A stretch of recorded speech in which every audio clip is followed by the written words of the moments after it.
வந்து இது வந்து தேர்ட் டைம் அவங்க வந்து அட்மிட் பண்ணாங்க. ஃபர்ஸ்ட் பேட்ச் அட்மிட் பண்ணும்போது ஒரு 5 to 6 days அட்மிட் பண்ணாங்க. செகண்ட் பேட்ச் இன்னொரு 6 or 7 times அந்த மாதிரி 6 or 7 days வந்து அட்மிட் பண்ணாங்க.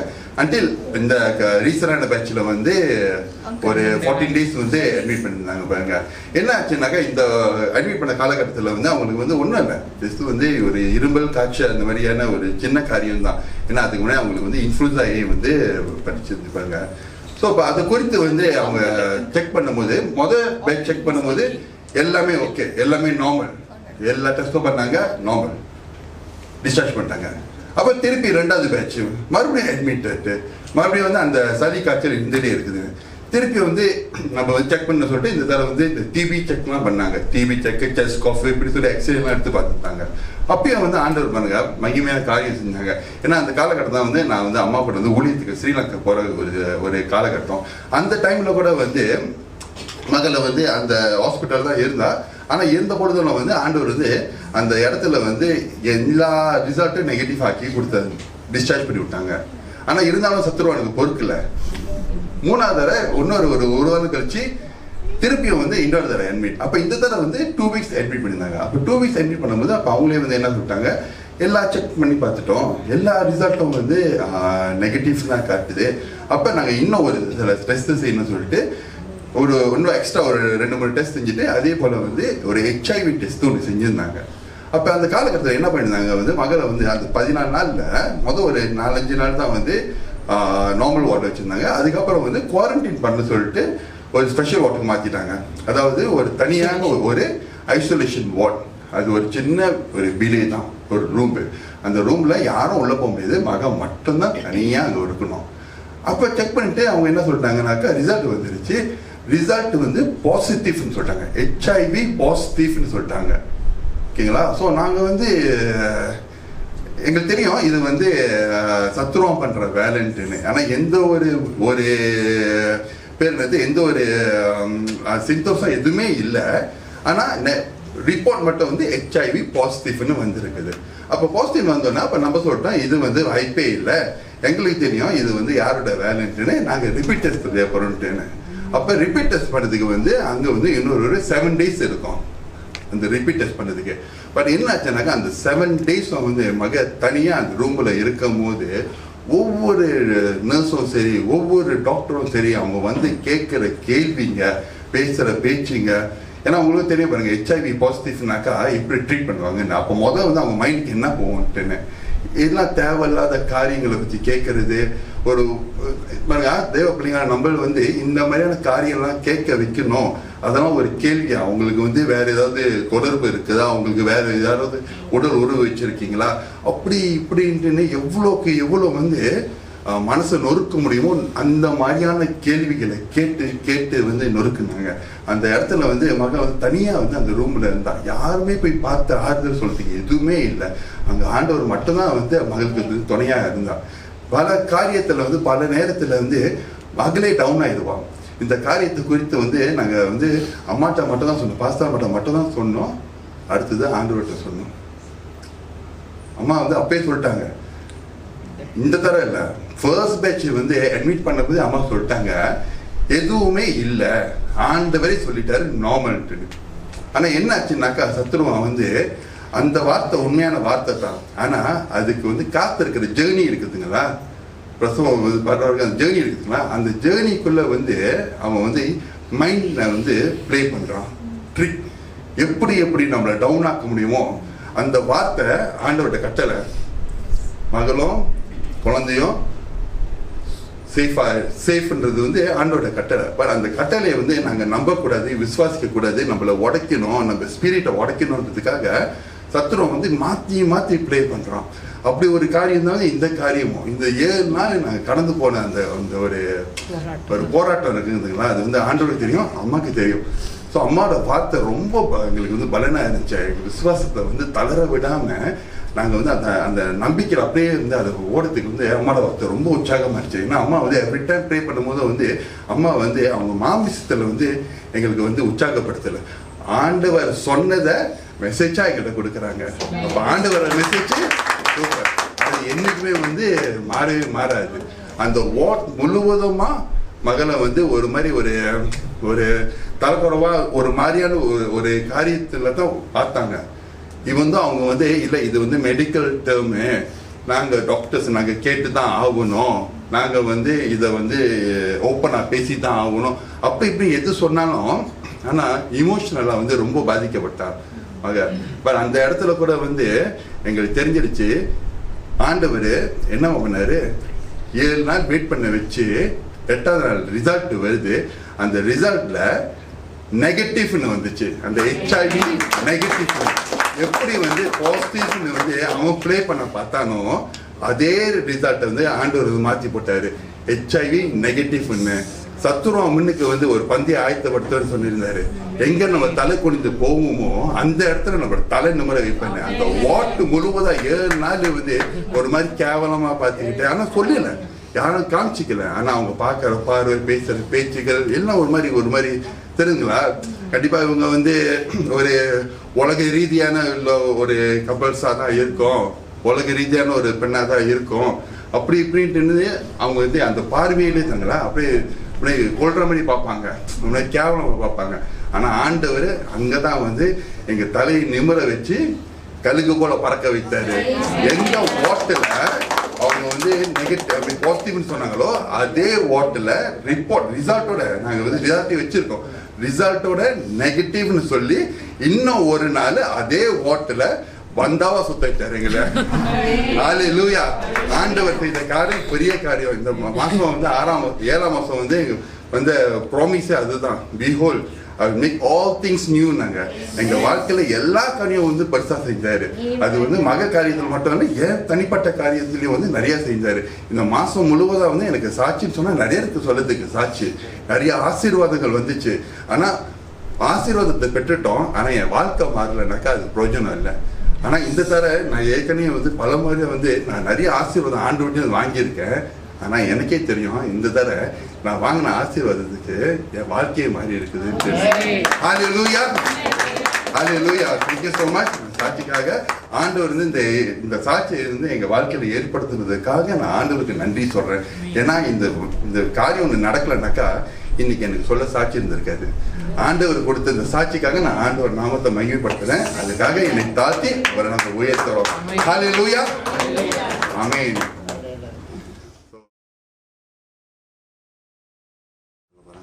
ஓகே, அடுத்தது வந்து அம்மா வந்து இந்த இடத்துல வந்து உற்சாகமா ஆண்டவர் நாமத்தை மகிமைப்படுத்த சாட்சி சொல்றேன்னு ஆசைப்படுறாங்க. அந்த ஆசையை நம்ம வந்து கொடுப்போம். ஹல்லேலூயா.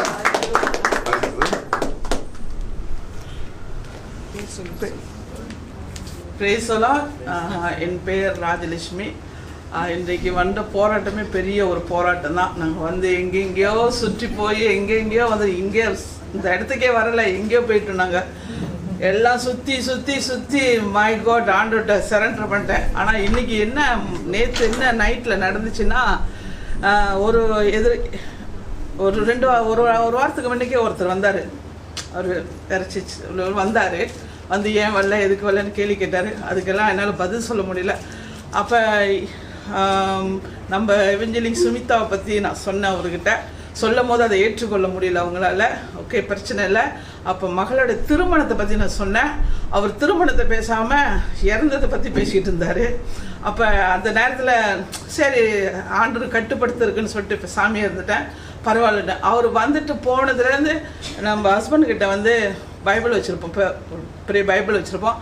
அந்த இடத்துல அவர் குறித்து சத்தியம் பண்ணிட்டு போனார். அது எதை குறித்து சத்தியம் பண்ணார் எனக்கு தெரியாது. ஓகே, நான் ஏசப்பா நீங்களே பார்த்துங்க அப்படின்னு சொல்லிட்டேன். மனசு ரொம்ப கஷ்டமாக இருந்துச்சு. அன்னிலேருந்து என்னால் ப்ரே பண்ண முடியல. இந்த கை வந்து அப்படியே பிடிச்சிக்கிட்டு இருந்துச்சு. எனக்கு சரியான வலி, என்னால் நிமித்த முடியல, நெரிக்க முடியல, எல்லாமே ஆட்டி சொல்லலை. ஆனால் எனக்கு வலி தாங்க முடியாது வலி. அப்பா கிட்ட சொல்லுவேன், அப்பா என்னால் பாருங்கள் விடிய காலம் 3 மணிக்கு ஏஞ்சி என்னால் ஜபம் பண்ண முடியாமல் போச்சு. 6:30 மணிக்கு ஜபம் பண்ணிச்சு குடுக்குன்னு ஓட்டதாக இருக்குது நான் வேலைக்கு. அப்படி சொல்லிட்டு என்னால் ஜபம் பண்ண முடியல. இதே தான் ஆண்டவர்கிட்ட சொல்லிகிட்டே இருப்பேன். ஆனால் நான் அழுவக்கூடாது, உங்கள் சமூகத்தில் மட்டும்தான் நான் அழுவணும் அப்படின்னா பிள்ளைங்கிட்ட யார்ட்டையும் சொல்ல மாட்டேன். என்னோடய வேலையை படுத்துக்கும் போதே சொல்லிக்கிட்டே தூங்கிடுவேன் நான். அந்த மாதிரி இருந்துச்சு. சொல்லிட்டு பிறகு இன்னைக்கு காலையில் இவஞ்சலி சுமிதா எழுந்துச்சாங்க இல்லையே தெரியல. ஆனால் நான் எழுந்துச்சு ப்ரே பண்ண ஆரம்பிச்சுட்டேன் 2:30 மணிக்கு. நான் சொன்னேன் நேரம் எழுந்திரிக்க மாட்டாங்க, மெசேஜே கொடுத்துருக்க மாட்டாங்க. ஆனால் நம்ம ஏஞ்சி 2:30 மணிக்கு ஆராதனை பண்ணுறோமே சொல்லிட்டு 2:30 மணிக்கு எழுந்திரிச்சு ஆராதனை பண்ண ஒரு 4:10 இருக்கும். முடிச்சிட்ட பிறகு அதுக்கு அங்கிட்டு ஒரு தூக்கத்தில் சரி கொஞ்ச நேரம் படுப்போமேன்னு சொல்லிட்டு ஒன்றும் நம்ம போகிறது லேட்டாக இருக்குன்னு கொஞ்ச நேரம் படுத்தேன். ஏசு கிறிஸ்து தான் வந்தது. ஆனால் ஏசு கிறிஸ்துவ வந்து நான் விரட்டுறேன். வெள்ளை உருவம் போட்டு ஏசப்பாவே வந்து நிற்கிறார வாசப்படியில். அந்த வீட்டை விட்டு அதே மாதிரி ஒரு உருவம் போயிட்டு நான் வந்து திருப்பி அதை என்னை எகுத்துட்டு வரும்போது நான் சிலுவை போட்டு நான் விரட்டுறேன். வராத போன்னு சொல்லிட்டு விரட்டுறேன். வாய் வரல எனக்கு, நான் மனசுக்குள்ளே சொல்லி விரட்டின பிறகு அது என்னை எகுத்துக்கிட்டு தான் நிற்கிது தவிர போகல. அப்போ அங்கேயே நின்றுட்டுருச்சு. அப்புறம் அப்பனை என்ன செஞ்சேன், டக்குன்னு முழிச்சிட்ட பிறகு திருப்பி நான் வந்து சரி இன்னைக்கு கிளம்பணுமே சொல்லிட்டு பிள்ளைங்களாம் வாங்க போவோம்னு சொல்லிட்டு வந்துட்ட பிறகு நாங்கள் இங்கே வரவே இல்லை. இடையிலே எங்களை மடக்கி எனக்கு அழுவே வந்துருச்சு. ஏசப்பா ஏன் இவ்வளோ கஷ்டப்படுத்துறீங்க, நான் உங்கள் சமூகத்துக்கு தானே வரேன், ஏன் இவ்வளோ கஷ்டப்படுத்திட்டு வரீங்க, நான் அங்கே போய் சேரணும். நான் சொன்னேன் இவங்ககிட்ட ரொம்ப சுற்றி வந்தால எனக்கு கால் வலி வந்துருச்சு. இந்த கால் வந்து எனக்கு நேற்றே இந்த கால் அந்த இழுக்குங்களே அந்த மாதிரி இழுக்கிற சூழ்நிலை வந்துச்சு. அது கை இழுக்கிற சூழ்நிலை ஒரு சைடு. அப்போ சொன்னானே நான் நினச்சேன் என்ன ஏசப்பா இப்படி வருதுன்னு சொல்லிட்டு. இப்போ வரும்போது கூட எனக்கு சரியான வலி, கையை இதில் ஓட்டலை, நான் இந்த கையில் தான் ஓட்டிக்கிட்டு வந்தேன். அப்போ நான் சொல்லவும் முடியாது அதுங்கக்கிட்ட. ஓகே நான் ஒரே ஒன்று சொன்னேன், ஏசப்பா நான் போகணுமா போகக்கூடாதுன்னு நீங்களே முடிவு பண்ணிக்கோங்க அப்படின்னு ஏசப்பா கிட்ட கொடுத்தேன். நான் சொன்னேன் கிளாங்க் எடுங்க வீட்டுக்கு போயிடலாம்னு சொல்லிட்டு நான் அங்கே முடிவு சொன்னேன். நான் பிள்ளைகிட்ட கிளாங்க் எடுங்க போ நம்ம வீட்டுக்கு போயிடலாம் அப்படின்னு சொல்லிட்டேன். ஆனால் அப்படி இப்படி சொல்லி மகன் 3வது மகன் சொல்லி கிள்ளி அப்படி கொண்டாந்து சேர்த்துட்டாங்க. இங்கே வந்து சேர்த்துல உள்ளுக்கு நுழையும் போதே என் தலையில் நிற்கல, அடிக்குது கால் அப்படியே இது பண்ணுது என்ன, அப்படியே இந்த கால் அப்படியே தரையில் அடிக்க சொல்லுது என்ன, அடிச்சு அந்த கால் இப்போதான் எனக்கு சரிப்படுத்துச்சு. ஹல்லேலூயா. ஆண்டவர் உண்மையிலே ரொம்ப நல்லவர். நான் அவரோட பிரசனம் அவரோட உருவம் எல்லாவற்றையும் நாங்கள் அவரை பார்த்து நான் உண்மையிலே ஆண்டவர் ரொம்ப நல்லவராக இருக்கார். இதே போல் எல்லா மக்களுக்கும் கிடைக்கணும்னு தான் ஆசை, என்னோட ஆசை. Okay thank you.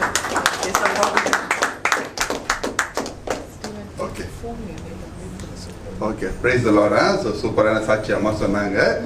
ஓகே உள்ள வந்தோடனே வந்து அம்மாவுக்கு வந்து சுகம் கிடைச்சிருச்சு. ஓகேங்களா. ஸோ அடுத்ததாக வந்து நம்ம வந்து வார்த்தைக்குள்ள நம்ம போகிறதுக்கு முன்னாடி வந்து ஒரு முக்கியமான தகவல், ஃபோன் தயவு செய்து ஃபோனை வந்து சைலண்டில் வச்சுருங்க. ஏன்னா நம்ம ஆண்டவர் சமூகத்தில் இருக்கோம், யாரையும் குறைய எதுவும் சொல்ல கிடையாது. நம்ம ப்ரே பண்ணுற அந்த ரெஃபரன்ஸ் இருக்குதுங்களா, அது ரொம்ப ரொம்ப முக்கியம். ஹல்லேலூயா. ஸோ எல்லோரும் வந்து நம்ம ஃபோனை சைலண்டில் வச்சுட்டு அடுத்ததாக வந்து நம்ம வார்த்தைக்குள்ள நம்ம கடந்து போவோம். ஸோ அதற்காக எல்லோரும் எழுதி நின்று நம்ம மத்தியில் வந்து வார்த்தை கொடுக்கறதுக்காக நம்ம ஃபவுண்டர் ஆஃப் நித்திய ஜீவன் பிரேயர் ஹவுஸ் இவாஞ்சலிஸ்ட் சுமிதாவை நம்ம கரங்களை கட்டி அன்போடு அழைப்போமாக. ஹல்லேலூயா. Praise the Lord. ஸ்தோத்திரம். ஹல்லேலூயா. கண்களை மூடி ஒரு நிமிடம் ஜெபம் பண்ணி நம்ம செய்திக்குள்ள கடந்து போகுவோம். Thank you Jesus. நன்றி அப்பா, நன்றி ராஜா. அன்பின் பரலோக தந்தையே அப்பா ஆண்டவரே, இந்த நல்ல ஒரு பரிசுத்த ஓய்வு நாளை எங்களுக்கு நீங்க கொடுத்ததுக்காக நன்றி அப்பா. ஆண்டவரே உங்களோட சமூகத்துக்கு முன்பதாக மழை வந்தாலும் சரி ஆண்டவரே எங்களை நீங்க வர வைத்து ஆண்டவரே எங்களை எல்லோரும் ஒன்றாக இணையும்படியாக செய்த கிருபைக்காக உங்களுக்கு நன்றி அப்பா, நன்றி ராஜா. ஏசப்பா நித்திய ஜீவன் பிரேயர் ஹவுஸை நீங்க ஆசீர்வதிக்கணும், மலேசியா தேசத்தை நீங்க ஆசீர்வதிக்கணும். உங்களோட தெய்வீக பிரசன்னம் இங்க இறங்கி வந்ததுக்காக நன்றி அப்பா. இந்த நாளில் ஆண்டவரே நீங்க பேசுற வார்த்தை ஆண்டவரே யாரோட உள்ளத்தை போய் தட்டி திறக்கணும்னு நீங்க நினைக்கிறீங்களோ அவங்களோட உள்ளத்தை தட்டி திறங்கலப்பா. அதற்காக நான் ஜெபிக்கிறேன் அப்பா. உங்களோட தேவ சமூகமும் சரி ஆண்டவரே தேவ தூதர்களும் சரி இந்த வீட்டை நீங்க நிரப்புறதுக்காக உமக்கு நன்றி அப்பா, நன்றி ராஜா. ஆண்டவரே என்னை கொண்டு ஆவியானவரே நீங்க பேசுங்க, நீங்க இடைபெறுங்க. எங்கள் ஆண்டவராக இயேசு கிறிஸ்து நாமத்தினால் ஜெபிக்கிறேன் ஜீவனுள்ள நல்ல பிதாவே. ஆமென் ஆமென் ஆமென். ஸ்தோத்திரம். ஹல்லேலூயா. Praise the lord. உட்காருவோம். எல்லாரும் எப்படி இருக்கீங்க? சூப்பர். சில சாட்சிகள் எந்த சாட்சி சொல்லணும் எந்த சாட்சி சொல்லக்கூடாது அந்த ஒரு விஷயங்கள் வந்து ஒரு போராட்டங்கள் இருக்கத்தான் செய்யும். ஆனாலும் இறைவன் வந்து சாட்சி சொல்லுனா சொல்லிதான் ஆகணும், வேற வழியே இல்லை. அது எச்ஐவியாக இருக்கட்டும், அல்லது தவறான உறவுல பாதிக்கப்பட்ட நபர்கள் தவறான ஆளுகளோட போகிறதா இருக்கட்டும், எந்த ஒரு காரியம் இருந்தாலும் தேவன் சொன்னா நம்ம சொல்லித்தான் ஆகணும். சத்தியத்தை தெரியப்படுத்தினாதான் சத்தியம் உங்களை விடுதலை ஆக்கும். இந்த சாட்சி இன்னைக்கு சொன்ன சாட்சி, எத்தனை சகோதரிமார்கள் நம்ம மகள் போல எத்தனை பேர் கர்ப்பிணி ஸ்திரீகள் பயத்தோட பீதியோட உட்கார்ந்துட்டு இருப்பாங்க. அதே அவமானம், அதே நிந்தனை தான். ஒரு விஷயம் நடக்குது, ஆனா அந்த விஷயத்துக்கு ஜனங்க பாக்குற பார்வை வேற. இந்த விஷயத்துல ஆராய்ந்து எல்லாம் பார்க்க மாட்டாங்க. அது எச்ஐவினா தப்பான தவறான உறவுன்றது வச்சிடுறாங்க. அது அந்த சிந்தனை தான் நம்ம மாத்தணும். இல்ல, தேவனால கூடாதது எதுவுமே கிடையாது. எல்லாமே சத்ரு பண்ற ஒரு விஷயம்ன்றத நம்ம புரிஞ்சுக்கினாலே நம்ம வெற்றிங்க. ஹல்லேலூயா. கர்த்தரின் பரிசுத்த நாமத்துக்கு ஸ்தோத்திரம். எல்லாரும் வந்திருக்கிறீங்க, ரொம்ப thanks. Thank you brother. God bless you. இந்த நாள்ல நான் பேச போகிற வார்த்தை, தம்பி சொன்னார், ஸ்டீவன் நல்லா சொன்னார், வாழ்க்கை மாறணுங்க. அந்த வாழ்க்கை மாறதுக்கு இந்த 3 வருஷம் என்னோட ஊழியத்துல என் வாழ்க்கை மாறதுக்கு ஒரு விஷயம் இருக்குது. அந்த விஷயத்த இன்னைக்கு நான் சொல்ல போறேன். இந்த டோட்டல் பைபிள்லயே ஒரு சத்தியம் இருக்குங்க. அந்த சத்தியத்தை தான் இன்னைக்கு நான் தெரியப்படுத்துறேன். வேற ஒண்ணே இல்லை. அந்த ஒரு விஷயம் தான் என் வாழ்க்கையை மாத்தி இருக்கு. ஹல்லேலூயா. இதுல ஹைலைட்டான ஒரு விஷயம், 2000 வருஷத்துக்கு முன்னாடி ஏசப்பா எதுக்கு வந்தார் எல்லாருக்குமே தெரியும் இல்லையா? 2000 வருஷமா எல்லாம் நம்ம தலைமுறையா படிச்சுட்டு வந்தது தான். ஆனா ஏன் அதை நம்மள மறுபடியும் அதை சொல்லி நினைவு கொண்டு வராரோ, அது எதுக்குன்னா அவர் இன்றைக்கும் உயிரோட இருக்கிறாருன்றது நிரூபிக்கிறதுக்கு தான். சாட்சிகளை உருவாக்குறாரு, இல்லைன்னா சாட்சிகள் உருவாக்கவே மாட்டாரு. HIV பாசிட்டிவ் ஓப்பனா பகிரங்கமா யாருங்க சொல்லுவாங்க இல்லையா? யாருமே சொல்ல மாட்டாங்க. அந்த மகள் 2 வாரம் அட்மிட் ஆயிருக்கிறாங்க. ரிசல்ட் வருது. முதல்ல டெங்கு, டிபி, அது இதுன்னு சொல்றாங்க. கர்ப்பப்பை பனிக்கூட ஒடிஞ்சு போச்சு. ஸ்கேன் பண்ணிட்டு நான் ஆவிக்குரிய ஸ்கேன் பண்ண, குழந்தை பர்ஃபெக்டா இருக்கு. ஆனா அந்த பிசாசானவன் என்னதான் கர்த்தருக்குள்ள நம்ம இருந்தாலும் பயத்தை கொண்டு வருவான். பயத்தை கொண்டு கொடுத்துட்டே இருந்தான். சோர்ந்து போய் இருக்கிற மக.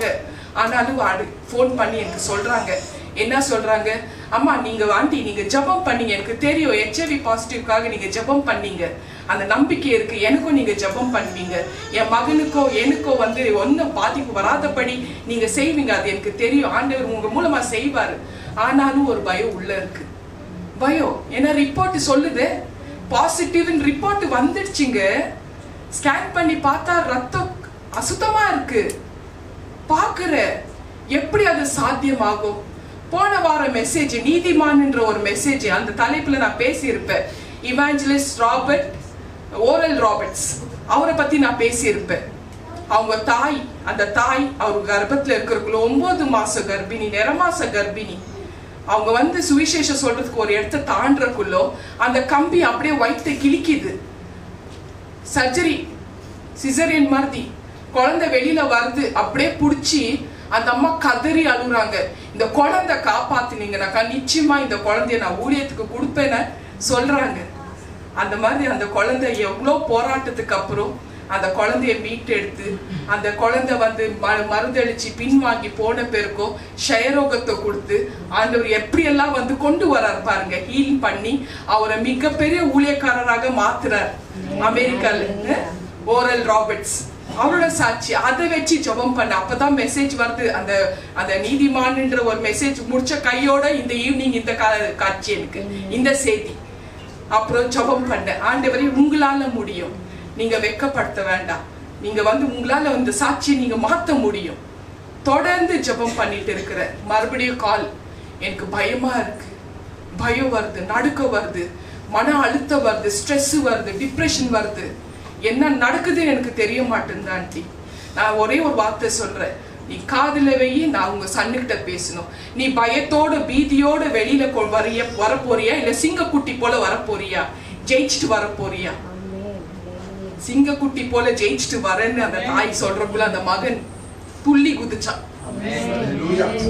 மாத்தினார். ரிசல்ட்டை மாத்தி நெகட்டிவா மாத்தி கௌரவப்படுத்தி வெளியில கொண்டு வர்றார். இது ஏன் சொல்றேன்னா, நிறைய சகோதரிமார்கள் பீதியோடு இருப்பீங்க. ஆண்டவரால கூடாதது எதுவுமே கிடையாது. இதே மாதிரி என்னைக்கு அந்த ரிசல்ட் வருதோ, சில காரியத்துக்காக நான் ஜெபம் பண்ணிட்டு இருந்தா, அது ஏற்கனவே உங்களுக்கு தெரியும், குழந்தைங்களுக்காக. அதுல ஒரு குழந்தை பாசிட்டிவா இருந்த குழந்தை நெகட்டிவா மாறி இருக்கு. இந்த குழந்தை மட்டும் இல்ல, அந்த குழந்தையும் நெகட்டிவா மாறி இருக்கிறார். வளர்ந்துட்டு இருக்கு. நித்திய ஜீவன் வாரிசு குழந்தை உருவாக்கு முன்னாடி அது ஆண் மகன் தான் தெரியப்படுத்திட்டார். 6வது வீக்ல தான் எனக்கு வந்து மெசேஜஸ் சொல்றாங்க நான் கன்சீவா இருக்கிறேன்னு. அப்பவே சொல்லிட்டு அது பாய் பேபின்னு. 6வது மாசம் தான் ஸ்கேன் பண்றாங்க. அப்பதான் இவங்களுக்கே தெரியுது பாய் பேபி. ஏற்கனவே ஆண்டவர் முன் குறித்து வச்சிருக்கிறாரு ஒரு நோக்கத்துக்காக. நித்திய ஜீவன் வாரிசுங்க வளர்ந்துட்டு இருக்கு. அது எப்படி விட முடியும்? ஹல்லேலூயா. கர்த்தரின் பரிசுத்த நாமத்துக்கு ஸ்தோத்திரம். என் வாழ்க்கையை மாத்தின ஒரு விஷயத்தை தான் இன்னைக்கு நான் பேச போறேன். தலைப்பு எதற்காக இயேசு வந்தார். அது எல்லாருக்குமே தெரியும் எதற்காக வந்தாருன்னு. அது ஒரு ஆழமா டீட்டெயிலா நம்ம பார்ப்போம். Why did Jesus come? Question mark. Title. Why did Jesus come? எதற்காக இயேசு வந்தார்? ஹல்லேலூயா. கர்த்தரின் பரிசுத்த நாமத்துக்கு ஸ்தோத்திரம். அவர் சிலுவையில் தொங்குற தருணம் 6வது வார்த்தை ஒன்று சொன்னார், எல்லாம் முடிந்தது அப்படின்னு சொல்லிட்டு 7வது வார்த்தை பிதாவோட கருத்துல தன் ஆவியை ஒப்பு கொடுத்து தன் ஜீவனை விடுகிறார். 6வது வார்த்தை எல்லாம் முடிந்தது. என்னத்தை அவர் முடிச்சிட்டார்? என்னத்தை முடிச்சிருக்கிறார்? அவர் எதற்காக வந்தாருன்றது குறித்து ஆவியானவர் என்கிட்ட பேசின வார்த்தைகள் நான் உங்களுக்கு எல்லாருக்கும் ஷேர் பண்றேன். ஹல்லேலூயா. கர்த்தரின் பரிசுத்த நாமத்துக்கு ஸ்தோத்திரம். ரோமன்ஸ் 11ஆம் அதிகாரத்துல 26ஆம் வசனம் இயேசு வந்து சொல்றாரு, நீர் எனக்கு நியமித்த கிரியையை செய்து முடித்தேன். என்னென்ன கிரியைகளை வந்து அவர் செய்து முடித்திருக்கிறார்? ரோமன்ஸ் 11ஆம் அதிகாரத்துல 26ஆம் வசனம். எல்லாரும் நோட் பண்ணிக்கங்க, அப்புறம் போய் ரெஃபர் பண்ணுங்க, உங்களுக்கு தெரிய வரும். சியோனில் இருந்து மீட்பர் வருவார். அவர் மீட்க வந்திருக்கிறார். அவர் தான் இயேசு. அவர் மீட்க தான் வந்திருக்கிறார். இயேசு எதற்காக வந்தார்? மீட்க வந்திருக்கிறார். யாரை மீட்க வந்திருக்கிறார்? என்னையா? என்ன தனிப்பட்ட முறையில என்னோட இயேசு என்னதான் மீட்க வந்திருக்கிறார். அப்போ இண்டிவிஜுவலா நீங்க எல்லாரும் நினைச்சுக்கங்க. இயேசு ஷாரனை மீட்க வந்தார். இயேசு சிஸ்டர் ராஜேஸ்வரியை மீட்க வந்தார். போராட்டத்தின் மத்தியில பாருங்க எப்படி எல்லாம் ஆண்டவர் ஜீவனுள்ள தேவன். அவரை பத்தி பேசினாலும் சரி, அவரை பத்தி நம்ம வந்து அவரோட மகிமையை சொன்னாலும் சரி, பிசாசுக்கு கண்டிப்பா பிடிக்கவே பிடிக்காது. அப்ப நம்ம தெரிஞ்சுக்கணும், ஜீவனுள்ள தேவனை நம்ம மகிமைப்படுத்திட்டே இருக்கணும்.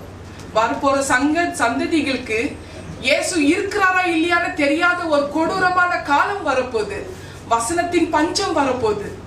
சாப்பாடு பட்னி, காத்து பட்னி, இதுதான் வறட்சிதான் நம்ம கேள்விப்பட்டிருக்கிறோம். பூமி வறட்சி கேள்விப்பட்டிருக்கிறோம். சாப்பாடு வறட்சியை கேள்விப்பட்டிருக்கிறோம். வசனத்தின் பஞ்சம், வசனமே இருக்காது. அப்போ அந்த டைம்ல வந்து இவாஞ்சலிஸ்ட் சுமிதாவும் இருக்க மாட்டோம், வார்த்தையும் இருக்காது. ஏன்னா நம்ம தனிப்பட்ட முறையில நம்ம பேசக்குள்ள நம்மளை வச்சுதான் நம்ம பேசணும். பொதுவா எல்லாரையும் வந்து நம்ம இதுல இழுக்க முடியாது. ஹல்லேலூயா. சியோனில் இருந்து மீட்பர் வருவார். அவர் மீட்க வந்தார். அதற்காக தான் இயேசு வந்தார். ஹல்லேலூயா. ஏசாயா 49 25 26ஆம் வசனம். ஏசாயா 60ஆம் அதிகாரத்துல 16ஆம் வசனம். இந்த 2 வசனங்களை நீங்க நோட் பண்ணிக்கங்க. ஏசாயா 49 25 26, ஏசாயா 60 16. அவர் நம் மீட்பர், அவர் நம் இரட்சகர். Why did Jesus come? எதற்காக இயேசு வந்தார்? தலைப்புல பேசிட்டு இருக்கிற அவர் நம் மீட்பர், அவர் நம் இரட்சகர். ஹல்லேலூயா. மத்தேயு 1:21 அவர் நம்மை இரட்சிக்க வந்தார். அவர் தம்முடைய ஜனங்களில் பாவங்களிலிருந்து நீக்கி, ஜனங்களோட பாவங்களெல்லாம் நீக்கி ரட்சிக்க வந்தார். இயேசு இரட்சகராக மீட்பராக வந்தார். ஹல்லேலூயா. இதற்காக தான் இயேசு வந்தார், மீட்க வந்திருக்கிறார். ஹல்லேலூயா. 1 தெசலோனியர் 5 அதிகாரத்துல 23 24 டிஸ்பிளே ஆகட்டும். 1 தெசலோனியன் 5 அதிகாரம் 23 24. ஒவ்வொரு மனிதனுக்குள்ள ஆவி, ஆத்மா, சரீரம் என்ற 3 பகுதிகள் உண்டு. இந்த 3 விஷயம், ஆன்மா, மனம் அல்லது இந்த ஆவி, ஆத்மா, சரீரம், ஈஸியா புரியணும்னாக்கா ஆன்மா, மனம், சரீரம், இந்த 3 விஷயத்தைய அவர் மீட்கத்தான் வந்திருக்கிறார். ஹல்லேலூயா. ஒரு எக்ஸாம்பிள் சொல்றேங்க. ஆதியில ஆதாம் ஏவால ஆண்டவர் உருவாக்குறார். இப்போ ஏவாளுக்கு ஒரு மரத்தின் பழத்தை மட்டும் அந்த மரத்துல உண்டாகிற கனியை மட்டும் நீ சாப்பிடாதுன்னு ஆண்டவர் ஆர்டர் சொல்லி இருக்கிறார். அந்த பழம் நல்லா அட்ராக்டிவா இருக்கு பாக்குறதுக்கு. அந்த பழம் தோலெல்லாம் பிளாக் ஸ்பாட் இருந்து அது அழுவி போயிருந்தா அந்த ஏவாள் பார்த்து அதை பறிச்சிருக்கோமா இல்ல சாப்பிடதான் செஞ்சிருக்கோமா? இல்ல, பழம் நல்லா அட்ராக்டிவா இருக்கு. இப்போ ஆவி, ஆத்மா, சரீரம், இந்த 3 விஷயங்களை நம்ம புரிஞ்சுக்கினாலே நம்ம ஆத்மாவை எப்படி சேவ் பண்ணிக்கணும்னு நம்மளுக்கு தெரிய வந்துடும். ஆவி, ஆத்மா, சரீரம். ஆவி ஒன்னு தேவனோட பேசும், அல்லது மனுஷனோட ஆவியில பேசும், அல்லது பிசாசோட பேசும். இதுதான் இந்த 3 விஷயங்கள். ஒன்னு தேவனோட அந்த ஆன்மா பேசிட்டு இருக்கும், அல்லது தனக்கு தானே ஒரு இமேஜை கிரியேட் பண்ணி நான் தான் ஆண்டவர்கிட்ட பேசிட்டு இருக்கிறேன், அதுக்கு பேர் சுய பிரமாணத்தின் ஆவி. நான் சொல்றதா கரெக்ட், என்னோட சிந்தனையில வரத்தா ரைட்டு, அது பேசிட்டு இருக்கும். அல்லது பிசாசோட சேர்ந்து பேசிட்டு இருக்கும். ஆனா இந்த ஆத்மா இருக்கு பாருங்க, இந்த ஆத்மா தான் மனம், இருதயம், உள்ளம். அந்த ஆத்மா என்ன பண்ணும்? ஒரு கமாண்ட் பண்ணும். அதுதான் மெயின் ரோல் எடுத்திருக்கு. ஆத்மா தான் மெயின் ரோல் எடுத்திருக்கு. இப்ப இந்த ஆத்மா என்ன பண்ணும்? கண்ணுக்கு கமாண்ட் பண்ணுது. இப்ப நான் ஏவாள்கிட்ட இருக்கிறேன், ஏவாளுக்கு கமாண்ட் பண்ணுது இந்த ஆத்மா. என்ன கமாண்ட் பண்ணுது? நீ அந்த பழம் பாரு எவ்வளவு அட்ராக்டிவா இருக்கு அப்படின்னு சொல்லி நீ போய் அந்த பறின்னு ஆசை தூண்டி விடுது. கண்களின் இச்சையில வருது. சரியா? அதுக்கப்புறம் அதை பறிச்ச பிறகு இப்போ சரீரத்துக்கு கமாண்ட் பண்ணுது. அந்த ஆத்மா சரீரத்துக்கு ஏவாளுக்கு கமாண்ட் பண்ணுது, நீ இந்த பழத்தை சாப்பிடு, உன்னோட சரீரம் எப்போது இளமையாகவே இருக்கும், உனக்கு சாவே வராது அப்படின்னு சொல்லி ஒரு கமாண்ட் பண்ணுது. என்னதான் பிசாசானவன் தந்திரமா கிரியேட் பண்ணி பேசி பண்ணியிருந்தாலையும் உனக்கு எங்க போச்சு மைண்ட்? உன்னோட சிந்தனை, உன்னோட அறிவு, உன்னோட புத்தி எங்க போச்சு? நீ ஆத்மா சொன்னதை கேட்ட, கண்களை பார்க்க வச்ச, இச்சையில உளுந்த. வெறும் நம்ம இச்சைனாக்கா கண்களின் இச்சை, மாம்சத்தின் இச்சைனா வெறும் விபச்சாரத்தனோ வேசித்தனோ அப்படி நினைச்சிட்டு இருக்கிறோம். அது கிடையாது, அது ஒரு விஷயம்தான்.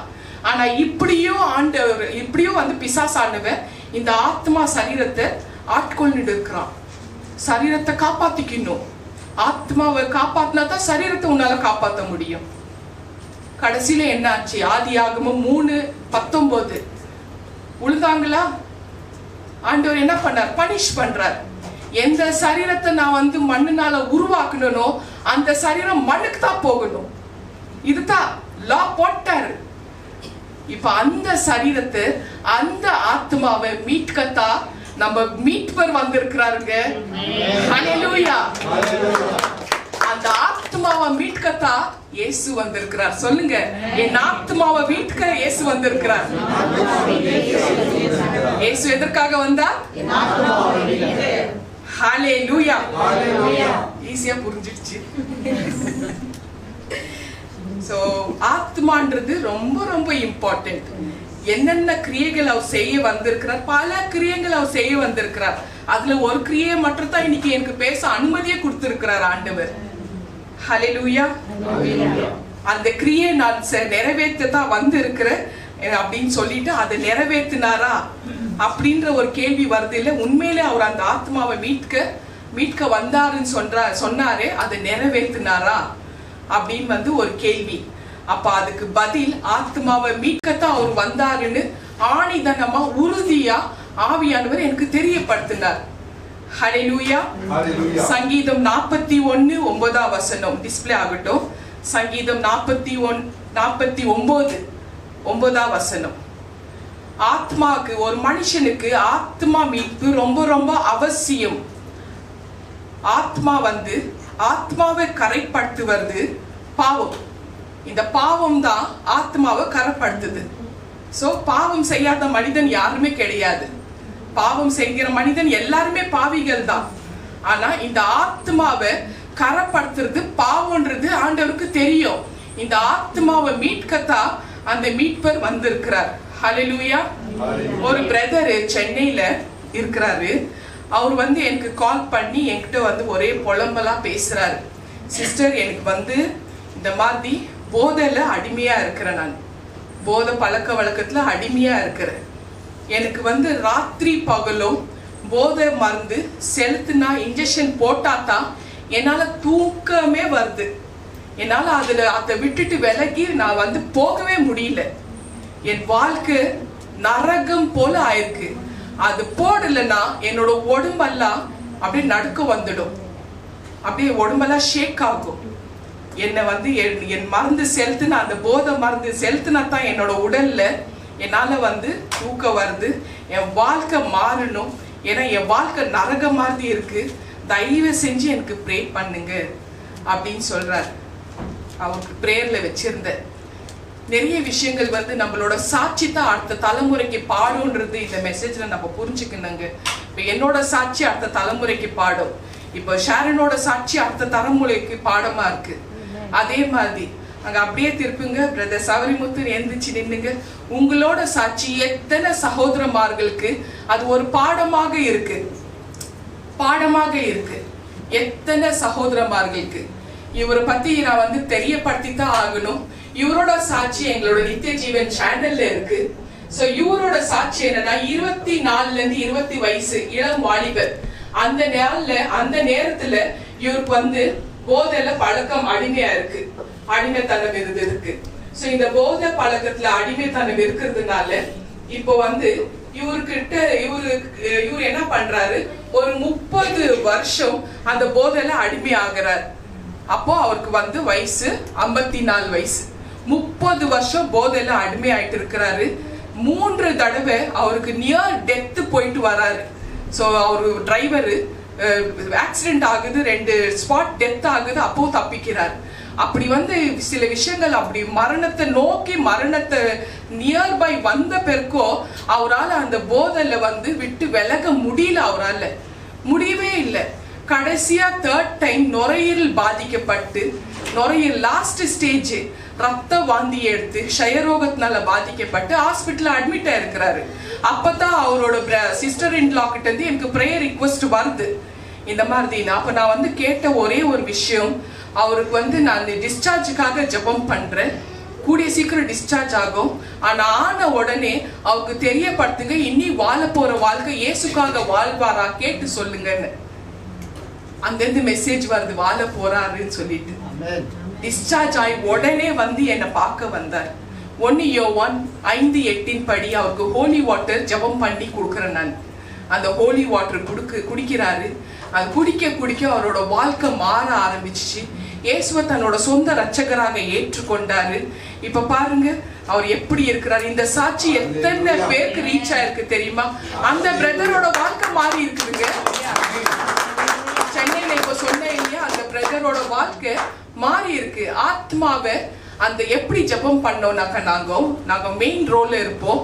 ஆத்மாவே அந்த விஷயத்தை ரிஜெக்ட் பண்ணணும். அந்த ஆத்மா இப்ப பாருங்க, நான் இப்ப ஏவாள் பத்தி சொன்னேன். அந்த ஆத்மா ஆக்கர்ஷணை, கன்னடால ஆக்கர்ஷணைன்னு சொல்லுவாங்க. அதுக்கு எப்படி தமிழ்ல வந்து வசியம், காந்தம், அட்ராக்ஷன். அப்போ அந்த அட்ராக்ஷன்ல இருந்து டைவர்ட் பண்றது. இந்த விஷயத்தை மேற்கொள்ளும் வல்லமை எனக்கு தாங்க ஆண்டவரின் ஜெபம் பண்ணாதான் உண்டு. அப்ப அந்த ஆத்மாவே அது ரிஜெக்ட் பண்ணணும். இப்ப அவர் எதிர்க்கா நான் போதை வச்சாலியோ, போதை பொருள் மருந்து வச்சாலியோ அந்த ஆத்மா ரிஜெக்ட் பண்ணோம். அப்படி ஒரு ஜெபம் பண்ண. ஏன்னா அந்த ஆத்மாவை ஏசப்பா மீட்டெடுத்துட்டார். ஹல்லேலூயா. அந்த ஆத்மாவை தனக்குன்னு சொந்தமாக்கிட்டாரு, சொந்தமாக்கினார். அவர் வாழ்க்கை மாறிடுச்சு. எத்தனை பேர் வந்து எக்ஸ்பீரியன்ஸா இருந்து சர்ச்சில் சேவை செய்யற மக்கள் பண்ண வேண்டிய வேலை அவர் ஒரு அனுபவம் இல்லை, அவர் பண்ணிட்டு இருக்கிறாருங்க. சர்வீஸ் முடிஞ்ச எக்ஸாம்பிளா சொல்றேன், சர்வீஸ் முடிஞ்ச கையோட உணவு அரேஞ்ச் பண்ணியிருந்தா எல்லாருக்கும் போடுறதும் சரி, பரிமாறதும் சரி, தலைமை போதகர்களுக்கு மூப்பர்களுக்கு டேபிள் போட்டு சாப்பாடு போடுற அந்த விஷயத்திலும் சரி, வந்திருக்கிற அத்தனை பேருக்கும் சேர்ல உட்கார வச்சு சாப்பாடு போடுறதும் சரி, அல்லது யாராவது கெஸ்ட் ஸ்பீக்கர் அவங்களுக்கு பார்த்து பார்த்து கவனிக்கிறதும் சரி, அந்த விஷயம் எல்லாம் மறைமுகமா அவர் பண்ணிட்டு இருக்கிறாரு. எல்லாருக்குமே டேபிள் போட்டா இது சர்ச் ஆகாது, பந்தி ஆயிடும், மெஸ் ஆயிடும், அது அவருக்கு தெரியும். அதனால அந்த பொறுப்பு எவ்வளவு கவனமா செய்து, அது மட்டும் இல்ல முடிஞ்ச கையோட மொத்த பாத்திரத்தை கழுவி வைக்கிறதோ கிளீனிங் பண்றதோ பண்ணிட்டு இருக்கிறார். யாராவது சொன்னாங்களா? அவருக்கு எக்ஸ்பீரியன்ஸ் ஆனுங்களே பண்றது இல்லைங்க, அவர் பண்ணிட்டு இருக்கிறார். வாழ்க்கை மாறி இருக்கு. ஏன்னா அவருக்கு தெரியும் தன்னோட வாழ்க்கை இறைவனுக்காக நான் வாழ போறேன்னு முடிவு எடுத்துட்டார். அந்த வேலைகள் அங்க கணக்கு போயிட்டு இருக்கு. உங்களோட வாழ்க்கைனால மாறுனால சென்னையில அந்த பிரதர் இரவும் பகலும் போதை செலுத்தினாதான் வாழ முடியும்ன்ற பிரதர் இன்னைக்கு வாழ்ந்துட்டு இருக்கிறார் உயிரோட. அதுக்கு காரணம் நீங்க தான். ஆத்மா மீட்பு ரொம்ப ரொம்ப அவசியம். ஏசப்பா உங்களோட ஆத்மாவை மீட்கத்தான் வந்தார். இண்டிவிஜுவலா அட்ரஸ் பண்ணிக்கங்க. என் ஆத்மாவை உலக ரட்சகர் இல்ல, உங்களை ரட்சிக்கத்தான், இண்டிவிஜுவலா நம்ம ரட்சிக்கிறதுக்குத்தான் அவர் வந்தார். எதற்காக இயேசு வந்தார்? என்னுடைய ஆத்மாவை மீட்க வந்திருக்கிறார். ஹல்லேலூயா. கர்த்தரின் பரிசுத்த நாமத்துக்கு ஸ்தோத்திரம். ப்ரே பண்றது மூலமா அந்த ஆத்மா சில விஷயங்களை ரிஜெக்ட் பண்ணும். அதுதான் பிரேயர். ஆத்மா ரிஜெக்ட் பண்ணி அங்க செயல் ஆனா தான் அந்த பிரேயர் கம்ப்ளீட் ஆகும். இதுல வெற்றியை தேவன் கொடுத்தாரா அவருக்கு? இப்ப லாபம் யாருக்கு? எனக்கு லாபமா அவருக்கு லாபமா? வாழ்ந்துட்டு இருக்கிறாங்க, அவர் தானே லாபம். ஹல்லேலூயா. கர்த்தரின் பரிசுத்த நாமத்துக்கு ஸ்தோத்திரம். எபேசியன் 1:7, கொலோசியன்ஸ் 1:14, இயேசு கிறிஸ்துக்குள் அவருடைய இரத்தத்தினால பாவ மன்னிப்பாகிய மீட்பு உண்டாயிருக்கிறது. பாவ மன்னிப்பு அவர் அறிக்கை பண்ணார். என் பாவங்கள் எல்லாம் மன்னிச்சிட ஆண்டவரேன்னு சொல்லிட்டு தன்னோட சொந்த ரட்சகராக ஏற்றுக்கொண்டார். இனி வாழ போற வாழ்க்கை சவரிமுத்து பிரதர் இயேசுக்காகத்தான் வாழ போறார். ஹல்லேலூயா. கர்த்தரின் பரிசுத்த நாமத்துக்கு ஸ்தோத்திரம். இயேசு கிறிஸ்துவின் ரத்தம் சகல பாவங்களை நீக்கி சுத்திகரிக்கும். எல்லாருக்குமே தெரியும். ஆனா நம்மளோட பாவங்கள் நிச்சயமாவே அவர் நீக்கி சுத்தம் பண்ணி இருக்கிறாரா? அதுக்கு ஒரு சாட்சி அவர் தான், சவரிமுத்து பிரதர் தான். அவர் இன்றைக்கு உயிரோட இருக்கிறார். ஹல்லேலூயா. 1 யோவான் 1:7 படி அவரோட ரத்தம் சகல பாவங்களை நீக்கி சுத்திகரிக்கிறது. இதை நிறைவேற்றதா இயேசு வந்தார். இயேசு உங்களுக்காக தான் வந்தார். Hallelujah. It is something unique. ரொம்ப யூனிக்கா இருக்கு, வித்தியாசமான ஒரு விஷயம் இது. அந்த இயேசு வந்திருக்கிறார். ஹல்லேலூயா. பெரிய காரியங்கள்மா HIV கூட இல்ல, தைராய்டு, கேன்சர் கட்டிகள், இது போல விஷயங்கள், நிறைய விஷயங்கள் ஆன்லைன்ல ஜெபம் பண்றதுக்குள்ள ஆண்டவர் அனுமதி கொடுத்தா ஆன்லைன்ல ஜெபம் பண்ணுவேன், விடுதலை ஆகும். இந்த செய்தியை லைவ்ல கேட்குறவங்களும் சரி, அல்லது யூடியூப்ல பாக்குறவங்களுக்கும் சரி, யாருக்கு ப்ரேயர் ரிக்வெஸ்ட் வேணுமோ உங்களோட ப்ரேயர் ரிக்வெஸ்ட் ஷார்ட்டா டெக்ஸ்ட் அல்லது வாய்ஸ் ரெக்கார்ட்ல அனுப்பி விடுங்க. வித் பிக்சரோட தேவனோட பாதத்துல வைப்ப ஆண்டவர்கிட்ட பதில் வந்தக்குள்ள நானே கால் பண்ணி உங்களுக்கு நான் அந்த காரியத்தை தெரியப்படுத்துவேன். அதுக்குண்டான வழி என்ன வழின்றதும் உங்களுக்கு தெரியப்படுத்துவேன். ஹல்லேலூயா. கர்த்தரின் பரிசுத்த நாமத்துக்கு ஸ்தோத்திரம். சில மனிதர்கள் இருக்கிறாங்க, எல்லாருமே இல்ல, சில மனிதர்கள் ஊசி போட்டா நோயை குணமாக்க முடியும். மனுஷனோட சுபாவத்தை மாத்த முடியுமா?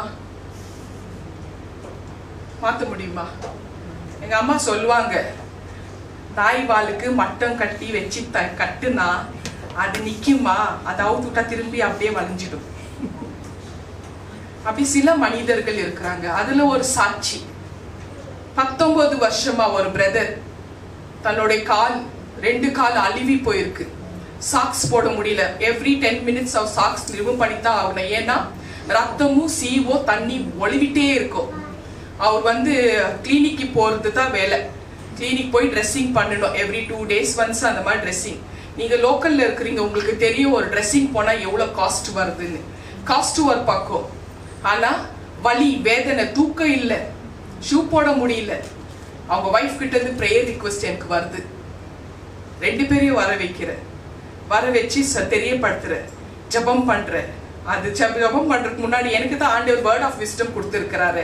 அடுத்தது அவங்க என்ன பண்ண போறாங்கன்றது தெரியும், எனக்கு தெரியப்படுத்திட்டார் ஆண்டவர். அதனால தான் அவங்களுக்கு தெரியப்படுத்துறேன். நான் கண்டிப்பா உங்களுக்கு ஜபம் பண்ற ஆண்டவர் ஹீலிங் கொடுப்பாரு. ஆனா நீங்க அந்த ஜீவனுள்ள தேவனை உங்களோட உள்ளத்தை நீங்க கொடுப்பீங்களா? நீங்க அவரை சொந்த ரட்சகராக ஏத்துக்குவீங்களா? மற்ற ஜனங்களுக்கு தெரியப்படுத்துவீங்களான்னு கேட்க சொன்னார். அதே மாதிரி 2 பேரையும் கேட்டேன்.